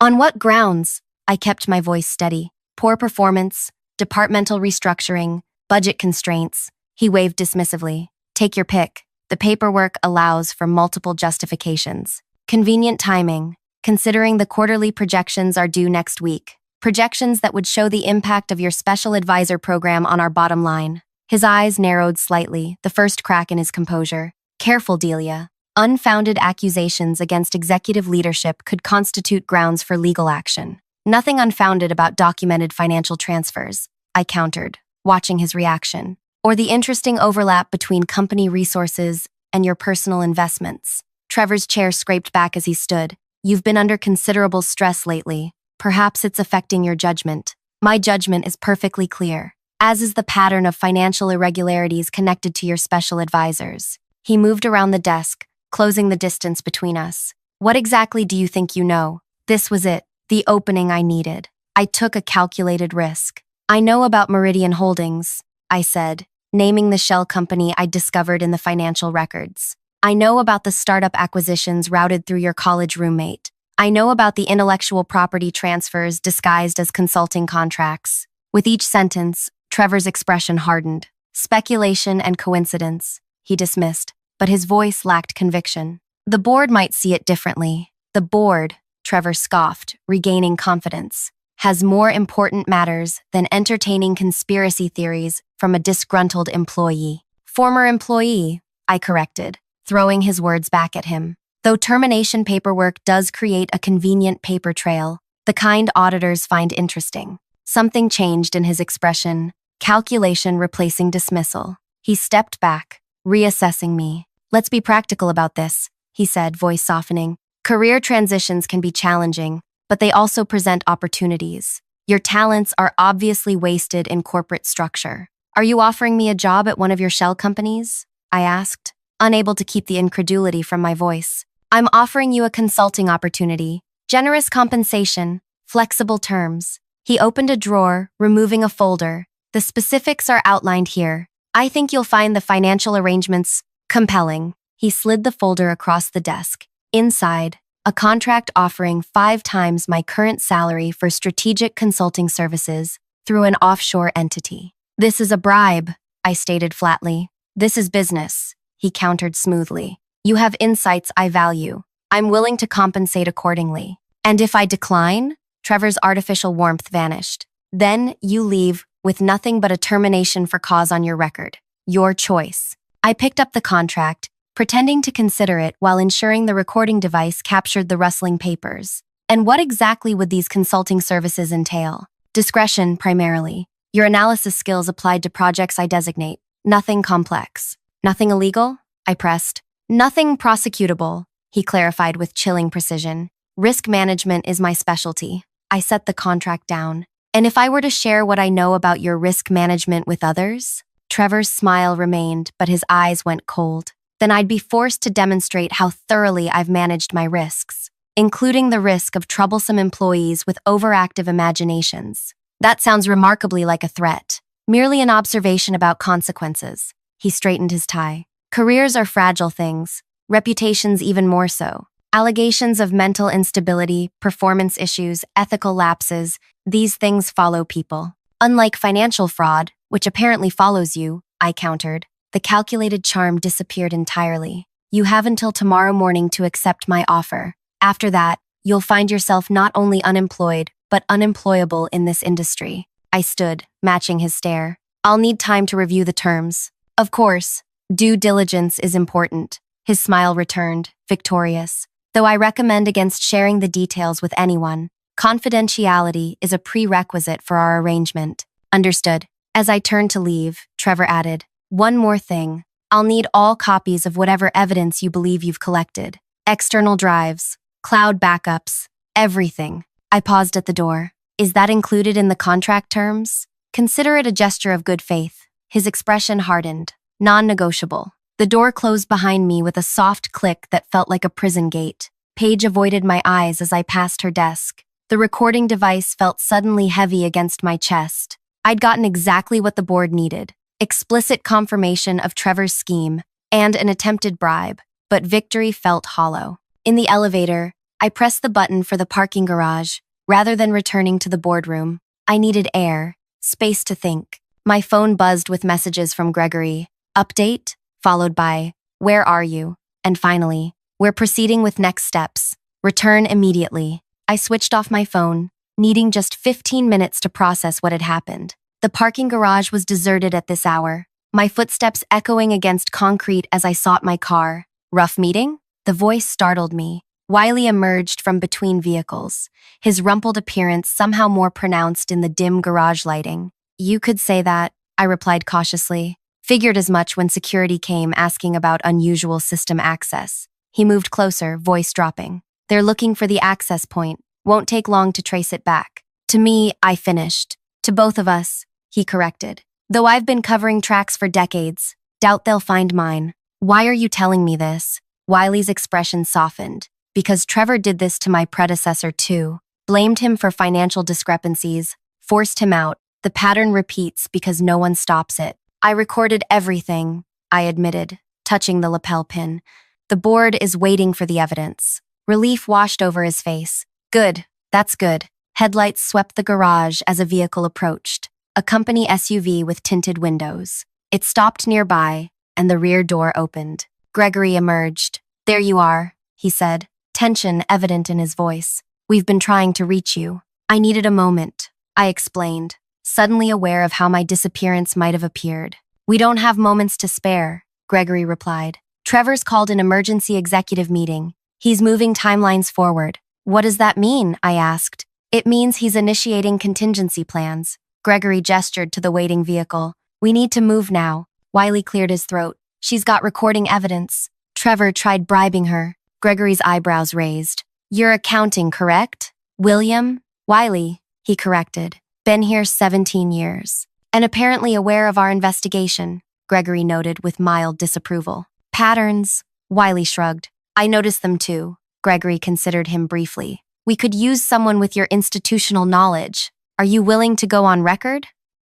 Been keeping my own records for years, Wiley replied. Just waiting for someone to ask the right questions. Then join us, Gregory directed, motioning toward the SUV. Both of you. The executive floor was transformed when we returned. Security personnel stood outside the boardroom.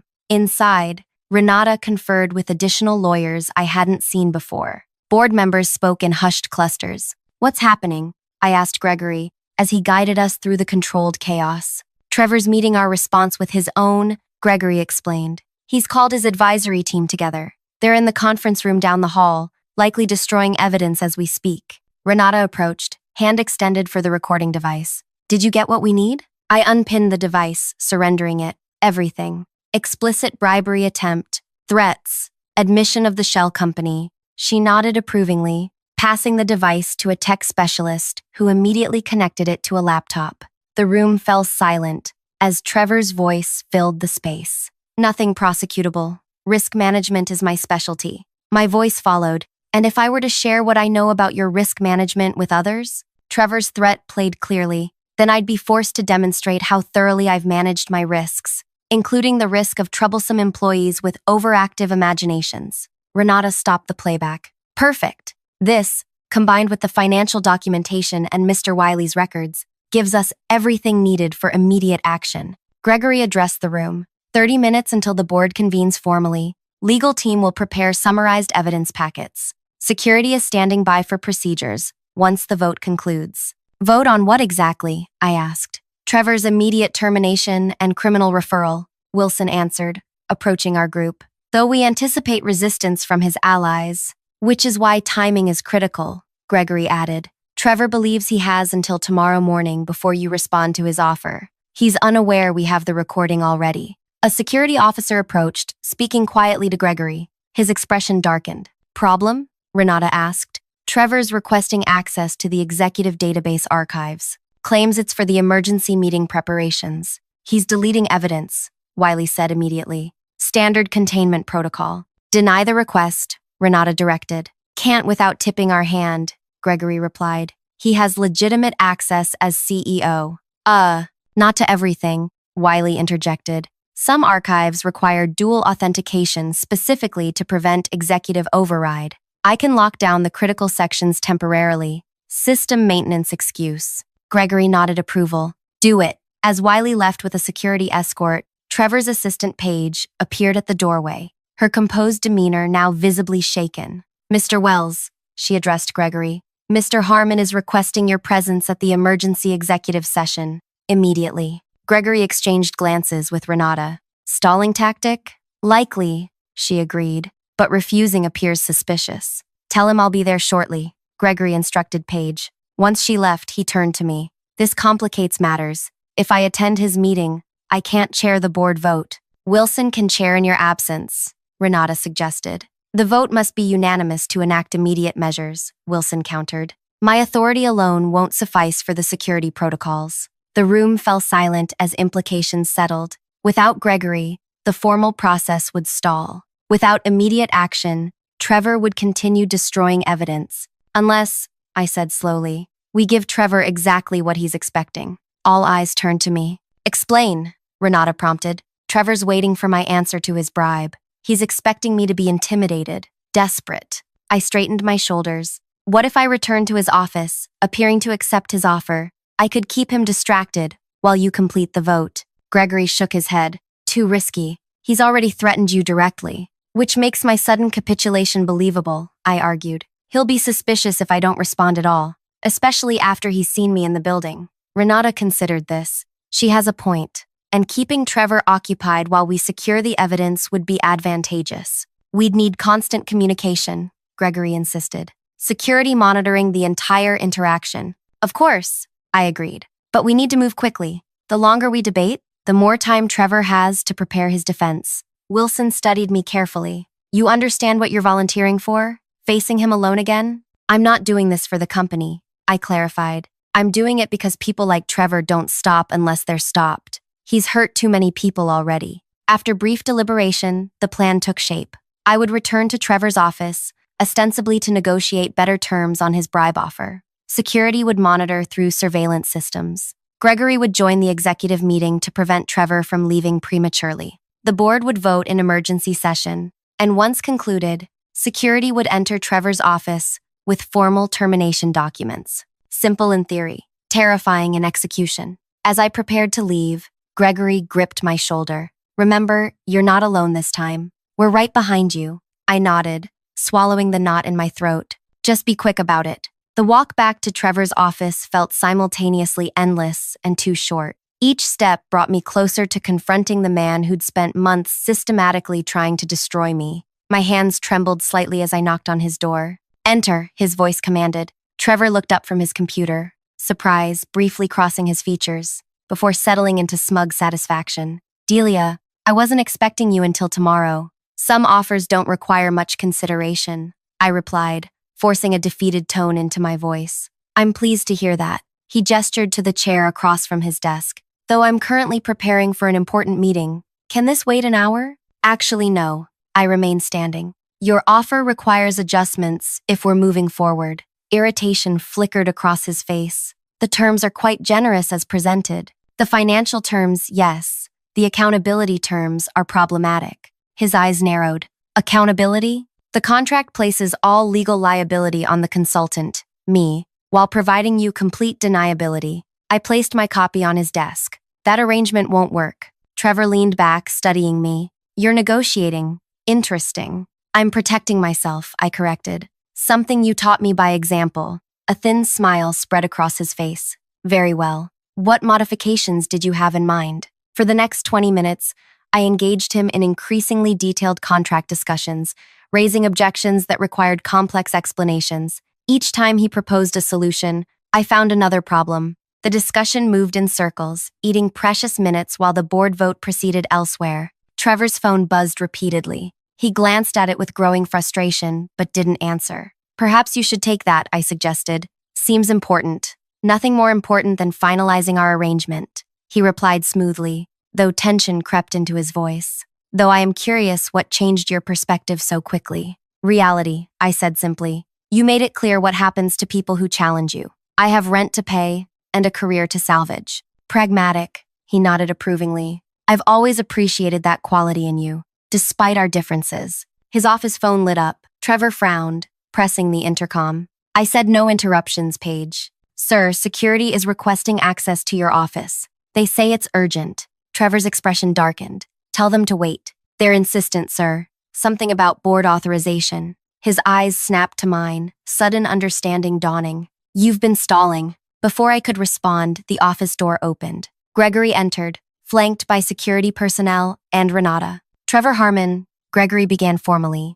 By unanimous vote of the board of directors, your employment is terminated effective immediately on grounds of financial malfeasance, breach of fiduciary duty, and corporate sabotage. Trevor stood slowly, rage building behind his carefully constructed facade. This is absurd. You have no authority. We have evidence, Renata replied, handing him a document, including your recorded attempt to bribe Miss Barnes into silence. Security will escort you from the premises. Your access to all company systems has been revoked. Trevor's face contorted as realization struck. His eyes found mine, burning with hatred. You recorded our conversation. Risk management, I replied calmly. Something I learned from you. For a moment, I thought he might lunge across the desk. Instead, he straightened his tie. One last attempt at dignity. You have no idea what you've done, he said quietly. This company won't survive without me. Actually, Gregory interjected, the board has already appointed an interim CEO.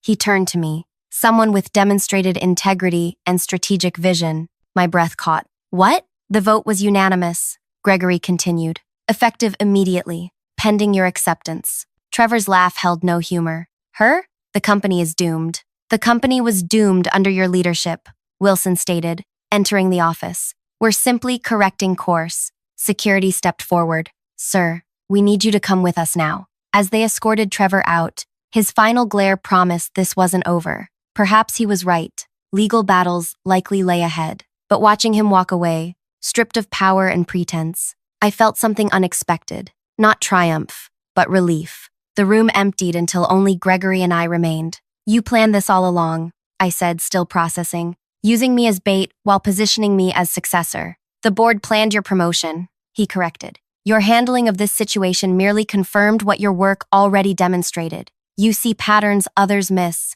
and you have the courage to address them. I'm not sure I'm qualified. No one ever is, at first, Gregory smiled. But surrounded by the right team, people like Wiley, who value integrity over expediency, you will be. 3 months later, the company held its first quarterly review under my leadership.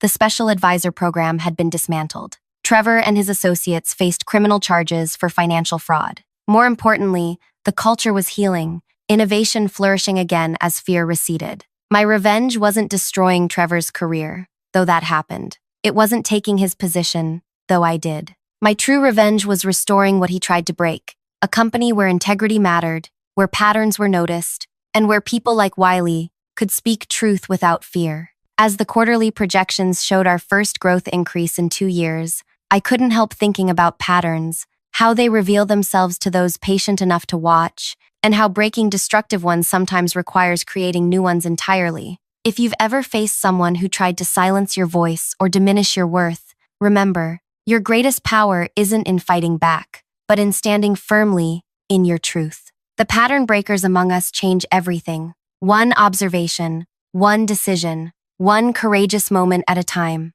If this story resonated with you, share your own pattern-breaking moment in the comments below.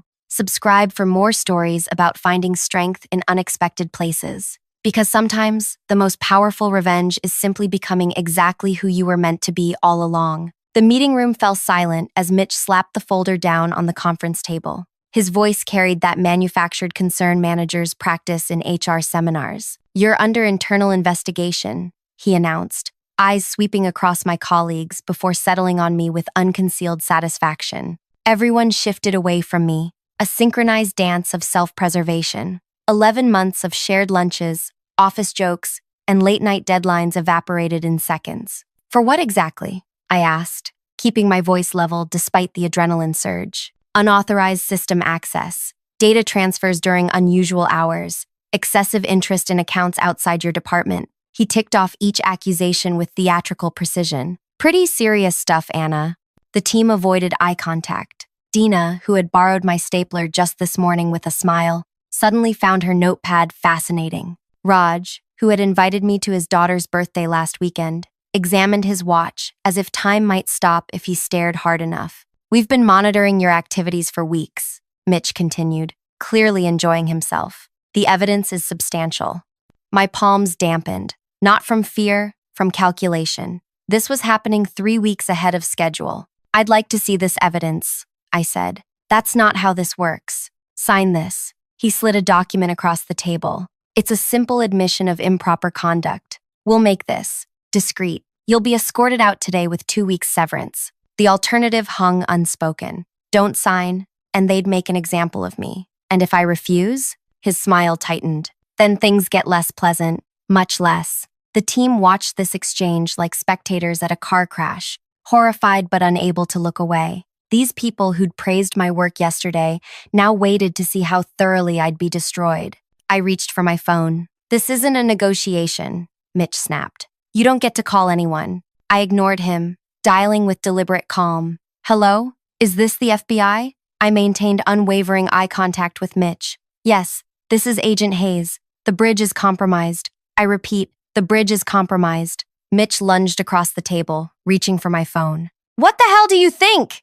Code yellow at location sunflower. I continued, dodging his grasp. Request immediate backup. Chaos erupted. My supervisor knocked over his chair, scrambling to reach me. 2 senior managers bolted toward the door. The remaining team members froze, confusion replacing their judgment. She's bluffing, Mitch shouted, his face reddening. Security! I stood my ground. Am I? The security guard appeared at the doorway, looking uncertain. For one heart-stopping moment, he moved toward me instead of Mitch. Had my message failed? Was my team not in position? Then came the thunder of footsteps in the hallway. Federal agents. Everyone stay where you are. Mitch's face transformed from rage to disbelief as a dozen agents flooded the room. My actual colleagues, not the strangers I'd pretended to work alongside for nearly a year. This is ridiculous. Mitch backed away. We were following standard procedure for employee misconduct. Save it, said Agent Rodriguez, handcuffs already out. We've heard enough over the wire she's been wearing. My colleagues stared at me, comprehension dawning in their eyes.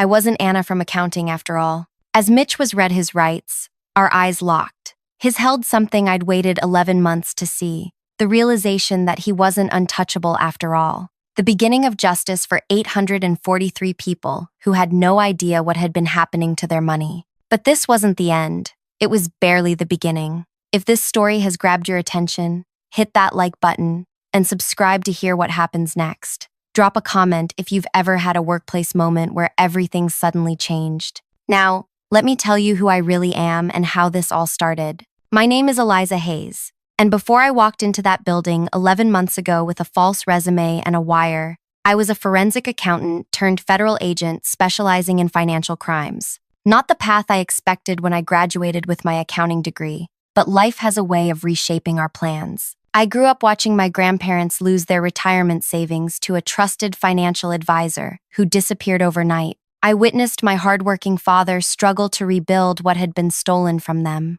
That sense of helplessness shaped me, carved determination into my bones. When the pattern of complaints about Alpine Financial Services reached our office, something about it triggered that old memory. Hundreds of ordinary people, teachers, nurses, construction workers, reporting mysterious fees and vanishing funds. Small amounts, typically, just enough to fly under the radar for most people. Nobody would steal just $50, my supervisor had said when I first brought the pattern to his attention. They would if they took $50 from thousands of people, I'd countered. 3 weeks of preliminary investigation revealed something bigger than we'd imagined. A sophisticated scheme targeting specific customer demographics, mainly older clients, immigrants with language barriers, and young adults with their first accounts. People less likely to question authority or understand the fine print. The team was skeptical about sending someone undercover. White-collar investigations typically involved warrants, not wires. But traditional approaches had failed with Alpine. They were too careful with their paper trail. We need someone on the inside, I argued. Someone who can track the money as it moves. That someone became me, Anna Wilson, recent transplant with decent credentials and an unassuming manner. Perfect for a mid-level accounting position at Alpine Financial's main branch. Getting hired was the easy part. What followed was months of methodical work, building trust while hunting for evidence. I'd arrive early, make coffee for the team, volunteer for extra assignments. I learned about Dina's struggles with fertility treatments and Raj's pride in his daughter's science fair projects. I became the office friend, too, reliable, sympathetic, unremarkable, all while secretly documenting the elaborate system Mitch had designed. It was brilliant in its simplicity. Small fees automatically generated on certain types of accounts.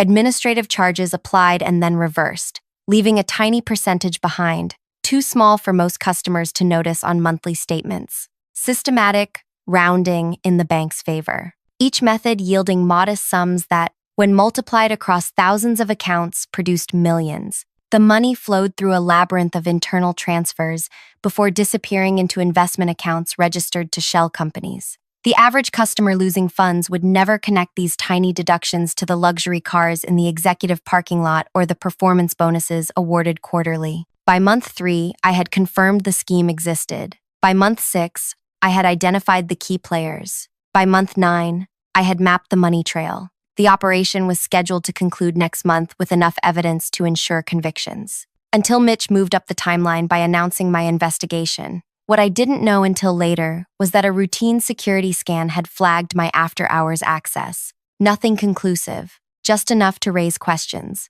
Mitch, always protective of his system, decided to eliminate the risk by making an example of me. He'd done it before. 3 employees in the past 5 years had been publicly accused of misconduct, forced to sign away their right to challenge their termination, and escorted out. The perfect way to remove threats while sending a message to everyone else. Don't ask questions. Except this time, he targeted the wrong person. After the arrests, I sat in a debriefing room surrounded by my actual teammates. The adrenaline crash left me exhausted. "You did good work, Hayes," Agent Rodriguez said, sliding a coffee across the table. 8 months of evidence gathered, 17 individuals identified in the scheme, approximately $12 million siphoned from customer accounts. "The customers," I said.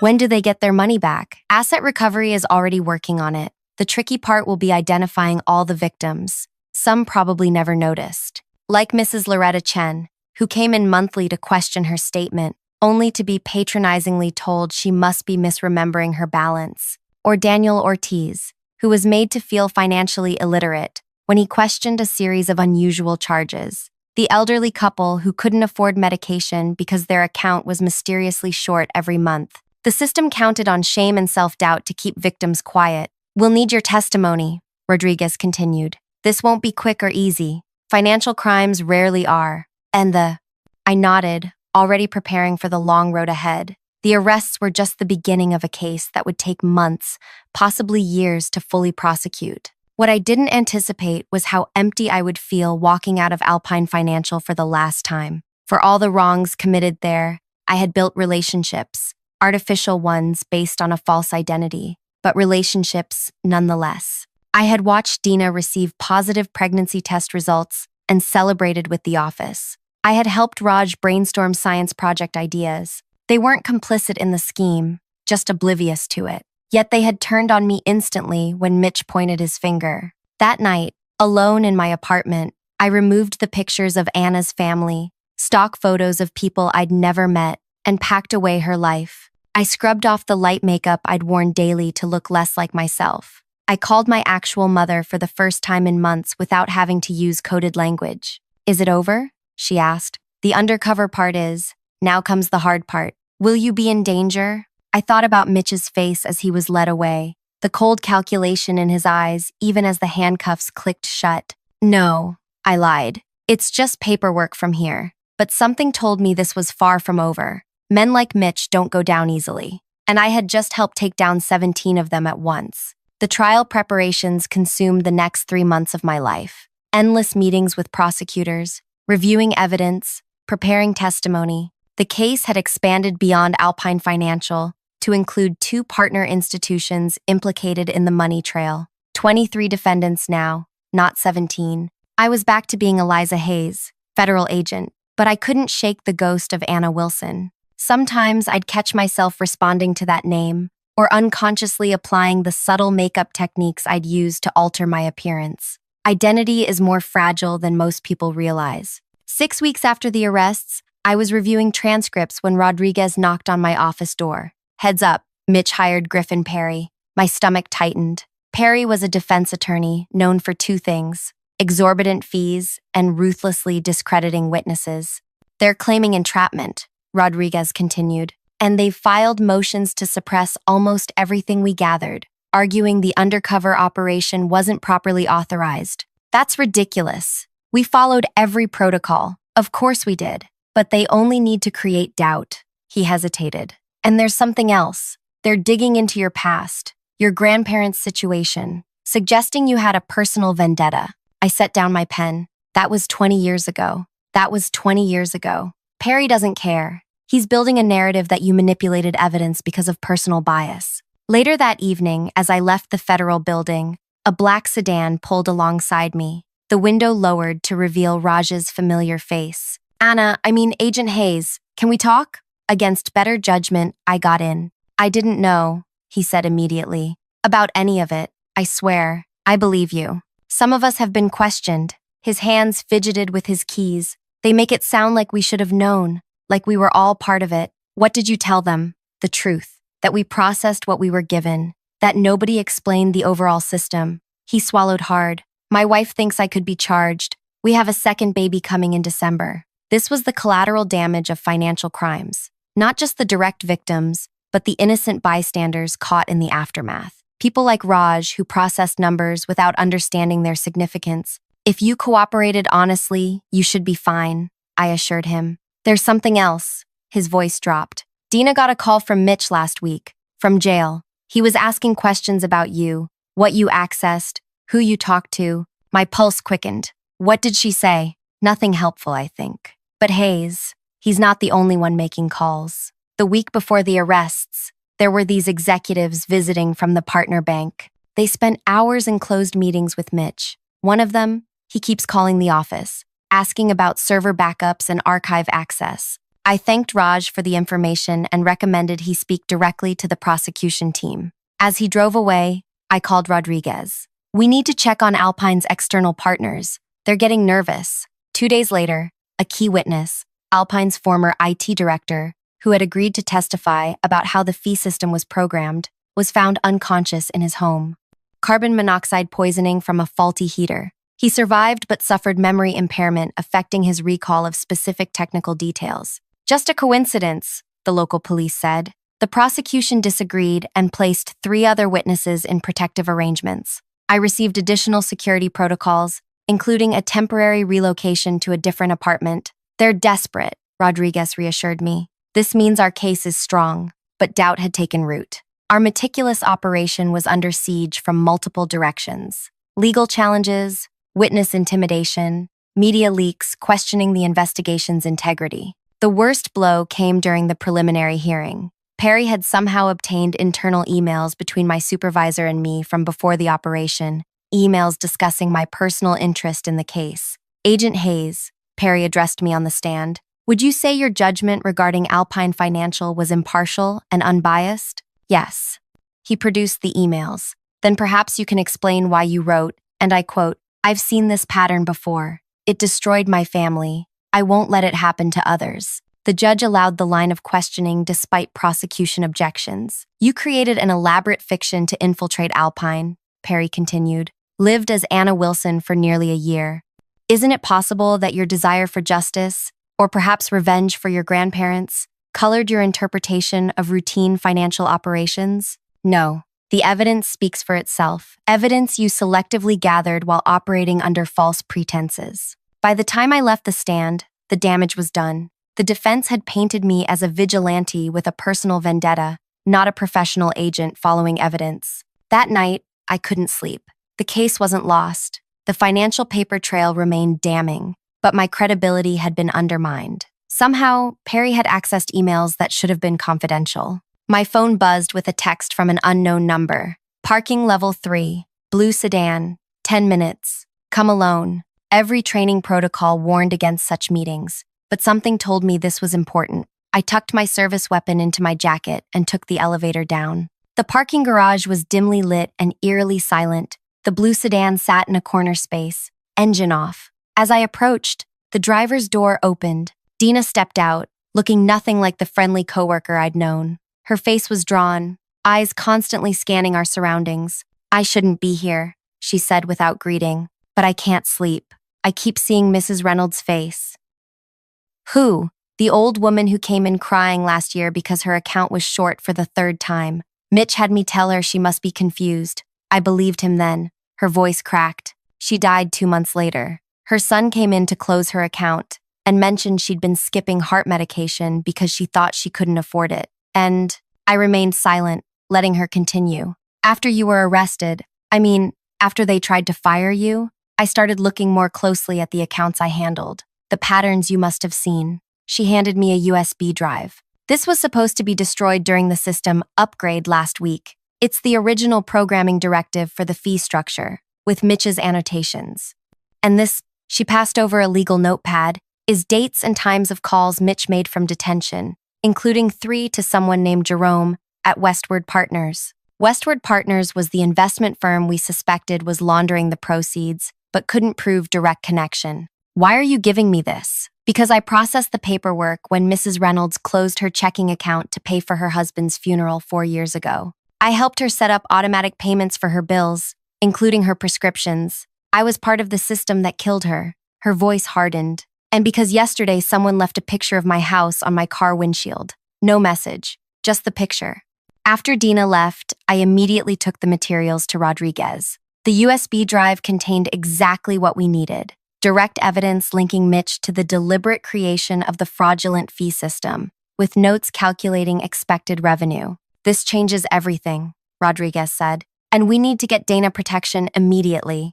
But when we sent agents to her home, she was gone. Packed bag, cell phone left behind. Her husband said she'd received a phone call and left immediately, telling him to take their daughter to his mother's house upstate. The next morning, Perry withdrew several key motions in the case. By afternoon, 3 defendants had approached the prosecution about potential cooperation deals. "They're turning on each other," Rodriguez said. "Classic response when the evidence becomes overwhelming. We've got them." For the first time in weeks, I felt the case solidifying again. The prosecution's confidence grew with each new cooperation agreement. Even the judge seemed increasingly skeptical of the defense's arguments. Then Dina's car was found at a bus station 50 miles away. No surveillance footage, no bus ticket purchased in her name, no sign of where she had gone. Just her empty vehicle, with a stack of client account statements in the trunk, each annotated with highlighting and sticky notes identifying unusual fee patterns. More evidence for our case, but at what cost? That night, as I reviewed the new materials, my apartment buzzer rang. The security detail checked the visitor, a delivery courier with a certified letter requiring signature. The envelope contained a single sheet of paper with an address in an industrial area outside the city, tomorrow's date, and a time, 9 p.m. No signature, no explanation. Every instinct warned me this was a trap. I called Rodriguez. "Absolutely not," he said after I explained. "We'll send a surveillance team, but you're not going anywhere near that address." I agreed, but something about the precision of the note bothered me. The handwriting was familiar. At 8:30 the next evening, Rodriguez called. "Surveillance reports an abandoned warehouse. No activity, no signs of recent entry."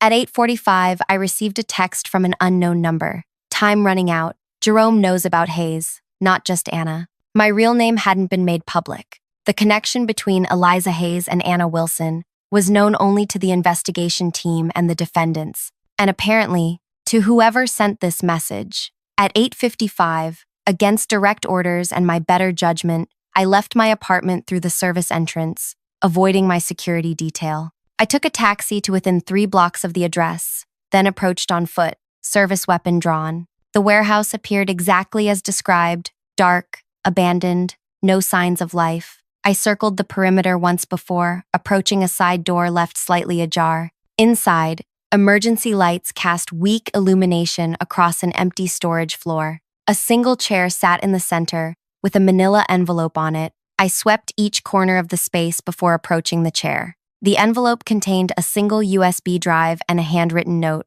"The account connections you couldn't find. Run." The last word was barely processed when I heard the mechanical click of a door locking, followed by the unmistakable hiss of gas. I sprinted toward the exit, already feeling lightheaded. The door wouldn't budge. As consciousness began to slip, I heard distant sirens. Then, nothing. I woke in a hospital bed with Rodriguez standing over me, his expression oscillating between relief and fury. "You disobeyed direct orders. The evidence would have been worthless if you were dead." He softened slightly, but it turns out to be incredibly valuable. The USB contains the complete roadmap of how Alpine, Westward Partners, and Pinnacle Trust moved the stolen funds. Account numbers, transaction dates, everything we couldn't find. Who left it? We don't know. But they also called 911 reporting a gas leak at the warehouse. That's the only reason you're alive. As I recovered, the case against Mitch and his associates strengthened daily. New witnesses came forward, emboldened by the mounting evidence. Former employees revealed how they'd been compartmentalized, each seeing only pieces of the scheme without understanding the whole. But questions remained. Who had tried to kill me? Who had saved me? And where was Dina? 3 days before the trial was scheduled to begin, Jerome Wilcox, CEO of Westward Partners and the alleged endpoint of the money trail, was found dead in his vacation home. Apparent suicide, complete with typed note confessing to knowledge of the fraudulent scheme. Too neat, too convenient, and entirely too suspicious given the timing. The prosecution team worked overnight reassessing the case strategy. With Wilcox dead, certain evidence chains were compromised. His convenient suicide had effectively cut off the investigation's path to potentially bigger players. I was reviewing the updated brief when my office phone rang. "Agent Hayes." The voice was distorted, unrecognizable. "The game isn't over. Tomorrow, check the witness list again." Before I could respond, they hung up. The next morning, an amendment to the defense witness list arrived. Dana Miller, former Alpine employee, now prepared to testify that the unusual account activities were routine industry practices, not fraud. The woman who had provided crucial evidence against Mitch was now appearing as a defense witness. The prosecution team scrambled to understand this development. Dina, who had risked everything to provide evidence against Alpine, was now listed as a defense witness. The woman who'd shown me account statements with highlighted fraud patterns was suddenly prepared to testify they were routine industry practices. It doesn't make sense, I told Rodriguez. She was terrified of these people. She received threats. People change sides when they're scared enough, he replied, but I could see doubt in his eyes too, or when they're paid enough. The lead prosecutor, Vivian, was more blunt. If she contradicts her earlier evidence, our case loses significant credibility. The defense will paint all our witnesses as unreliable. We spent hours strategizing how to counter Dina's potential testimony, but without knowing what she planned to say, we were shooting in the dark. That night, my apartment buzzer rang again. The security detail reported another courier delivery. This one contained a hotel keycard with a room number written on the sleeve, 714. I recognized the logo, a mid-range hotel about 15 minutes from my apartment. Against all protocol, but with a heads up to Rodriguez this time, I went. Room 714 was empty when I entered, weapon drawn. The television was on, playing local news coverage of the upcoming trial. On the bed lay a burner phone that began ringing the moment I stepped inside. "You came alone?" A voice I recognized immediately, despite electronic distortion. "Yes. Where are you, Dina?" "Not important. Listen carefully. I don't have much time. Tomorrow in court, I need you to ask me about Account Review Protocol 16. "What's that?" "Something that doesn't exist. When I hesitate, press me on it. Ask if it was part of the quarterly compliance check." "Dina, what's happening? Are you safe?" "No, none of us are. They have my daughter Eliza." Her voice cracked, the first time I'd heard her use my real name. "They've been watching her preschool for weeks. Yesterday they sent me a picture of her on the playground, with a man standing nearby. Their message was clear. We can protect you both. No, they have people everywhere. The only way through this is to follow their script tomorrow, then destroy them from the inside." The line went silent for several seconds. "I need to go. Just remember, Protocol 16. Make it seem like you expected me to know about it." The call ended before I could ask anything else. Back at my apartment, I debated whether to share this development with the prosecution team. If Dena was being coerced, we needed to intervene. But if revealing her contact put her daughter at risk, I decided on a compromise, telling Rodriguez about the meeting, but only that Dina seemed under duress and might not be voluntarily helping the defense. "We should postpone," he suggested. "No." She was clear that we need to proceed, but carefully. The next morning, the courtroom hummed with tension. Media filled the gallery, drawn by the high-profile financial crimes and the drama of an undercover operation. The defendants sat in a row, Mitch in the center, impeccably dressed despite months in detention, flanked by his co-conspirators. When Dina entered, I barely recognized her. Gone was the warm, slightly frazzled working mother I'd known. This woman moved with rigid precision, her face blank, eyes never settling on any single point in the room. Defense counsel called her to the stand first. "Ms. Miller, you worked at Alpine Financial for 7 years, correct?" "Yes." "And during that time, you processed thousands of customer accounts?" "Yes." "In your professional opinion, were the fee structures at Alpine unusual or outside industry standards?" Dina hesitated for a microsecond. "No, they were consistent with standard practices." For 40 minutes, she systematically undermined our case, describing the fee system as transparent and appropriate, claiming any irregularities were customer misunderstandings or system limitations. With each answer, the prosecution's case seemed to weaken. When cross-examination began, Vivian started with basic foundation questions, establishing Dina's role and responsibilities. Then she nodded subtly to me, my cue. I slid her a note with my question. She read it, frowned slightly, but proceeded. "Ms. Miller, I'd like to ask about Account Review Protocol 16. You were responsible for implementing that, correct?" Dena's composure cracked. Just as she'd predicted, she hesitated. "I'm not familiar with that protocol." "Really? It was part of the quarterly compliance check you oversaw." "No, She glanced toward the defense table, where Mitch was watching intently. There was no such protocol. Are you certain? Because we have documentation suggesting otherwise. Dina's eyes darted toward the gallery, then back to Vivian. May I see this documentation? As Vivian approached with a manila folder containing blank papers, a bluff, Dana's hand trembled slightly as she reached for it. For the record, Vivian said, this document describes a systematic review process for accounts flagged for unusual fee applications, a process you personally managed. Dina studied the empty folder, then looked up. Something had changed in her expression, a resolve I hadn't seen before. There was no Protocol 16, she said clearly, but there was a different system, one that Mr. Mitchell required certain employees to implement without documentation. The defense lawyer jumped to his feet. Objection! This goes beyond the scope of the question. Your Honor, Vivian countered. The witness is clarifying her answer about account review procedures. The judge allowed Dina to continue. What followed was 2 hours of devastating testimony as Dina methodically exposed the entire fraud scheme, producing handwritten notes she'd kept hidden from both sides. She explained how Mitch had compartmentalized the operation, ensuring no single employee saw the complete picture, how threats and manipulative bonuses kept questions minimal. And why are you sharing this now? Vivian asked. When you previously agreed to testify for the defense, Dina looked directly at Mitch for the first time. Because my daughter deserves to see what honesty looks like, even when it's terrifying. The defense attorney attempted damage control during redirect, suggesting Dina was lying to avoid prosecution herself, but the detailed records she'd secretly maintained proved impossible to discredit. When court adjourned for the day, Dina was immediately taken into protective custody, along with her family. The prosecution team was euphoric. That was masterful, Vivian told me. How did you know to ask about a non-existent protocol? Just intuition, I lied. But our victory was short-lived. That evening, a senior Justice Department official requested an urgent meeting with our team. He arrived with 2 internal affairs officers. We have a problem, he announced without preamble. Defense counsel has filed a motion alleging evidence tampering and witness coaching. That's absurd, Rodriguez protested.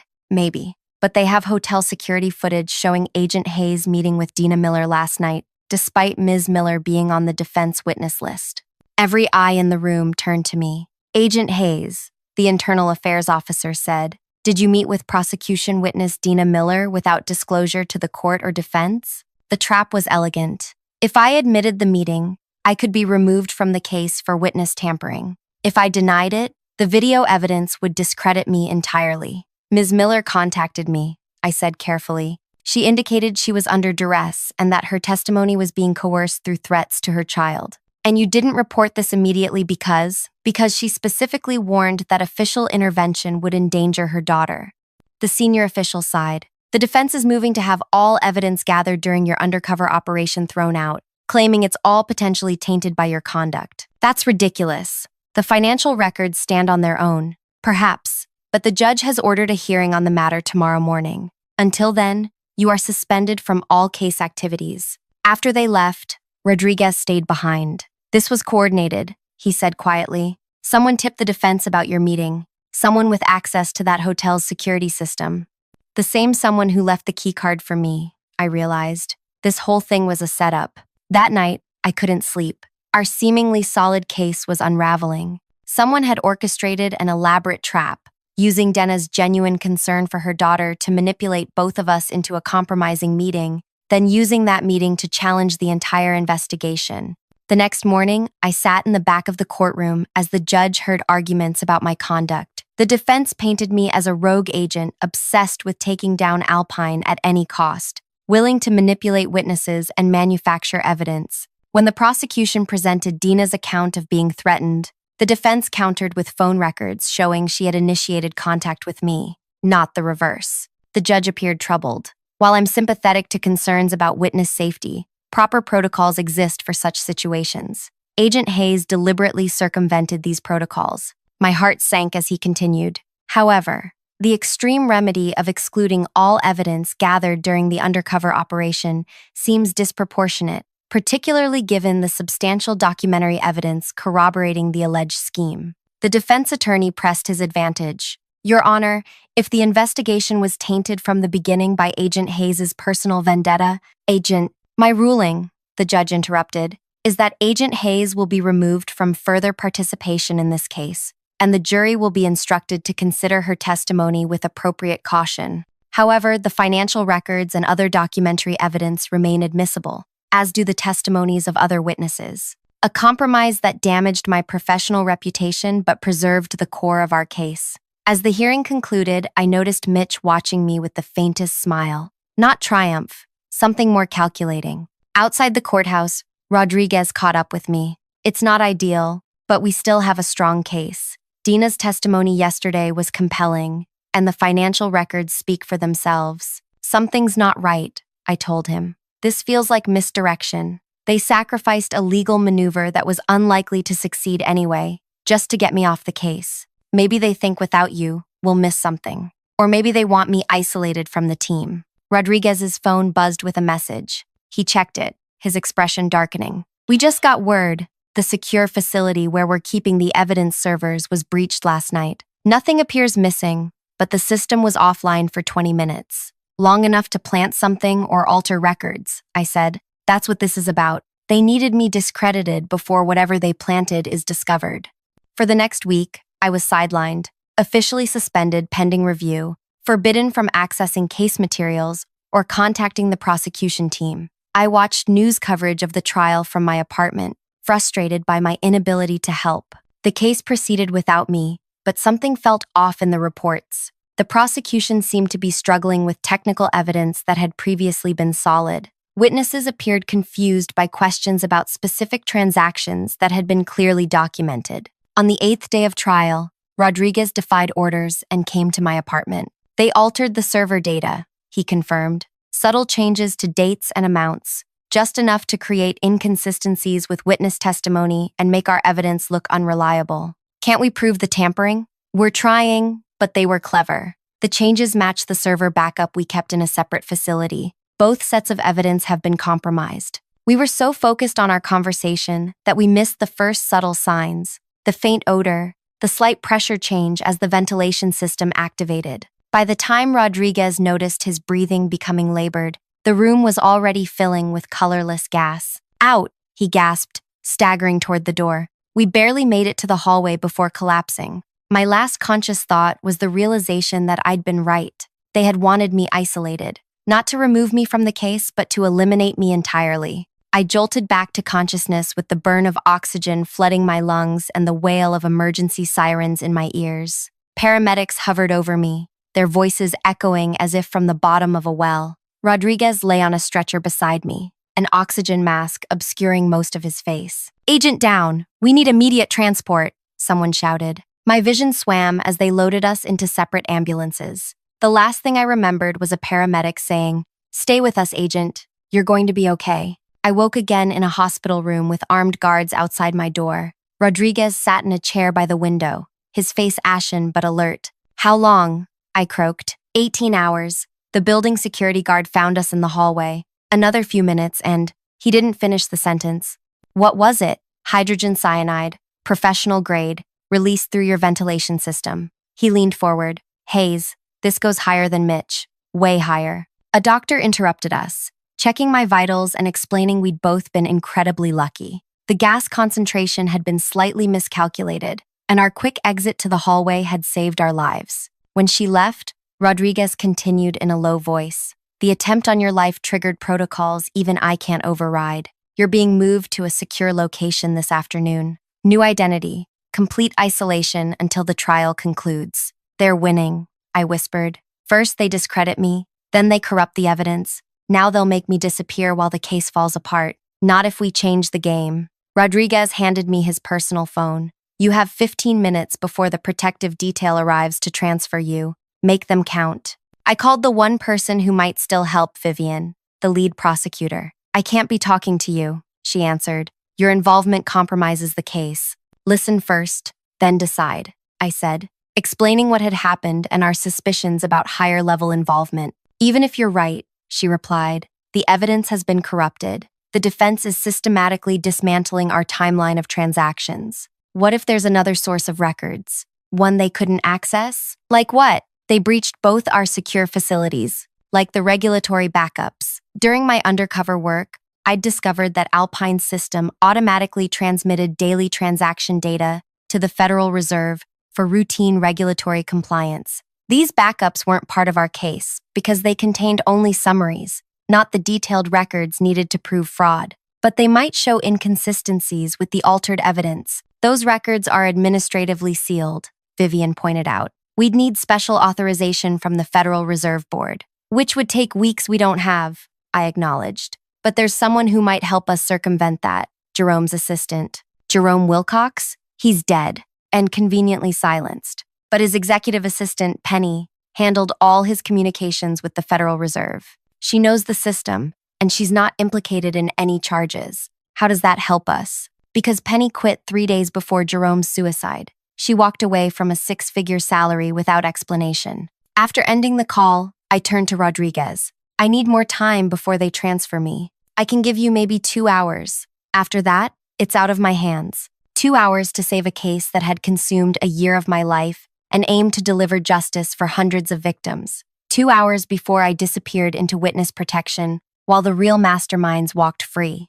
Rodriguez arranged for me to be moved to a conference room under the pretense of a final case debriefing. There, with a borrowed laptop and his credentials, I began searching for Penny Adkins. She wasn't on social media, no recent address changes or vehicle registrations. She had effectively vanished. A woman with inside knowledge of a massive financial fraud disappearing just before her boss's suspicious death. Unless she hadn't disappeared at all. Maybe she'd simply returned to her roots. I found her mother's obituary from 3 years earlier. Among the survivors listed was daughter Penelope, Patrick Adkins of Chicago, formerly Penelope Harrison of Millfield, a small town where she'd grown up, where people might still know her. I called the Millfield Public Library, claiming to be verifying information for a class reunion. The helpful librarian confirmed that Penny Harrison had indeed returned to town recently, purchasing her childhood home on Elm Street. With Rodriguez's help, I located the local police department and, using his authority, requested a welfare check. We have reason to believe she may possess evidence relevant to an ongoing federal investigation and might be in danger. 90 minutes later, the Millfield police chief called back. Ms. Harrison seems fine, but she was pretty spooked by our visit, said she's been expecting trouble. When we mentioned the FBI, she asked specifically if it was about Agent Hayes. My pulse quickened. Did she leave a message? Just this. He read off a string of numbers that made no sense to me. I thanked him and hung up, staring at the numbers I jotted down. Not a phone number, not coordinates, nothing that, wait. I rearranged them into a date format, followed by what could be a time. September 17th, 2014, 15:42 and 7 seconds. September 17th, 2014, I murmured. Why would she send a specific date and time from 8 years ago?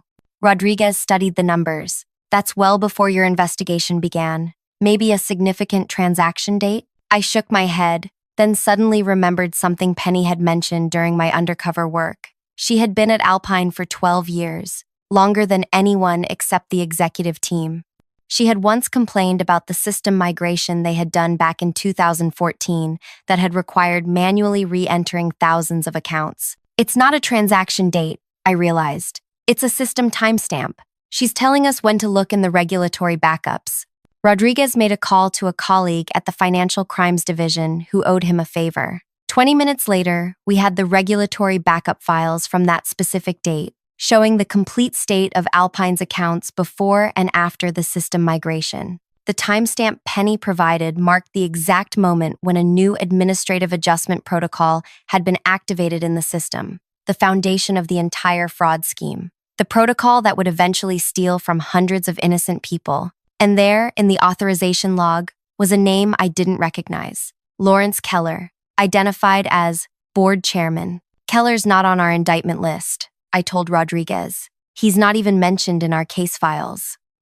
Because he stepped down from Alpine's board 5 years ago, Rodriguez replied, already typing. Moved to a position at the Federal Banking Commission. The pieces suddenly locked into place. Keller had designed the fraudulent system, then positioned himself within the regulatory body that would oversee such crimes. He could protect the scheme from the inside, warning Alpine of investigations and helping them stay one step ahead of enforcement.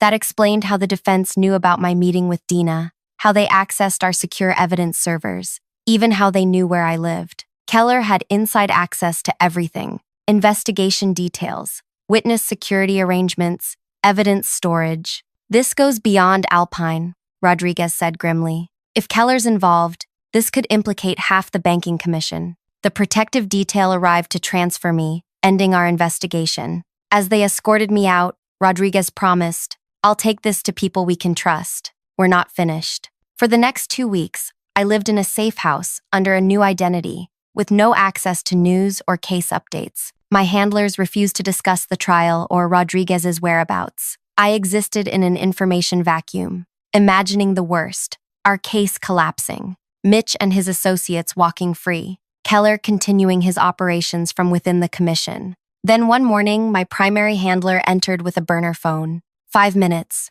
he said, handing it to me. Not a second longer. I answered immediately. Rodriguez? Not quite. The voice belonged to Vivian, but he sends his regards from the courthouse, where Mitch and 14 co-defendants just accepted plea deals. What? When? This morning. Full cooperation in exchange for reduced sentences. What changed? You did, she replied. Or rather, what you started. Those regulatory backups were just the beginning. Once we knew to look at Keller, we found the connection to 5 other financial institutions running similar schemes. Rodriguez took it to the FBI director personally, bypassing the normal channels Keller could monitor. My throat tightened. And Keller? Arrested yesterday, along with 3 other commission officials. They're facing federal corruption charges on top of the fraud counts. She paused. There's something else. The judge reviewed your suspension in light of the attempt on your life and Keller's involvement. You've been fully reinstated, with commendation.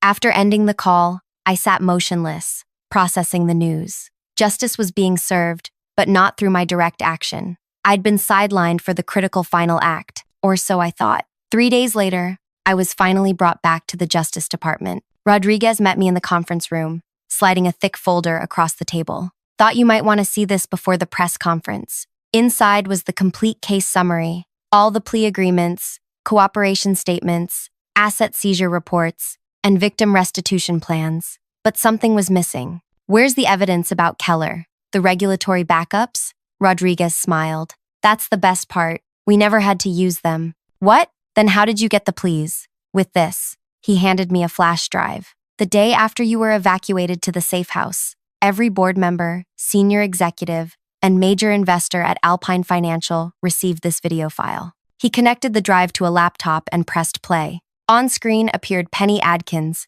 Jerome's former assistant, sitting in what looked like a small-town kitchen. My name is Penelope Harrison, formerly executive assistant to Jerome Wilcox at Westward Partners, she began. For 8 years, I witnessed and inadvertently facilitated a massive financial fraud orchestrated by Lawrence Keller and executed through Alpine Financial, Westward Partners, and 3 other institutions. What followed was a 40-minute confession and explanation, supported by documents she'd secretly copied over years. She detailed how she'd discovered the fraud, her growing moral crisis, and her decision to document everything instead of immediately reporting it, knowing Keller's influence would bury any investigation. Jerome discovered what I was doing 2 months ago, she continued. He promised to help expose everything, saying he wanted to make it right. The next day, he was summoned to a private meeting with Lawrence Keller. A week later, he told me to destroy all my records and forget everything I'd seen.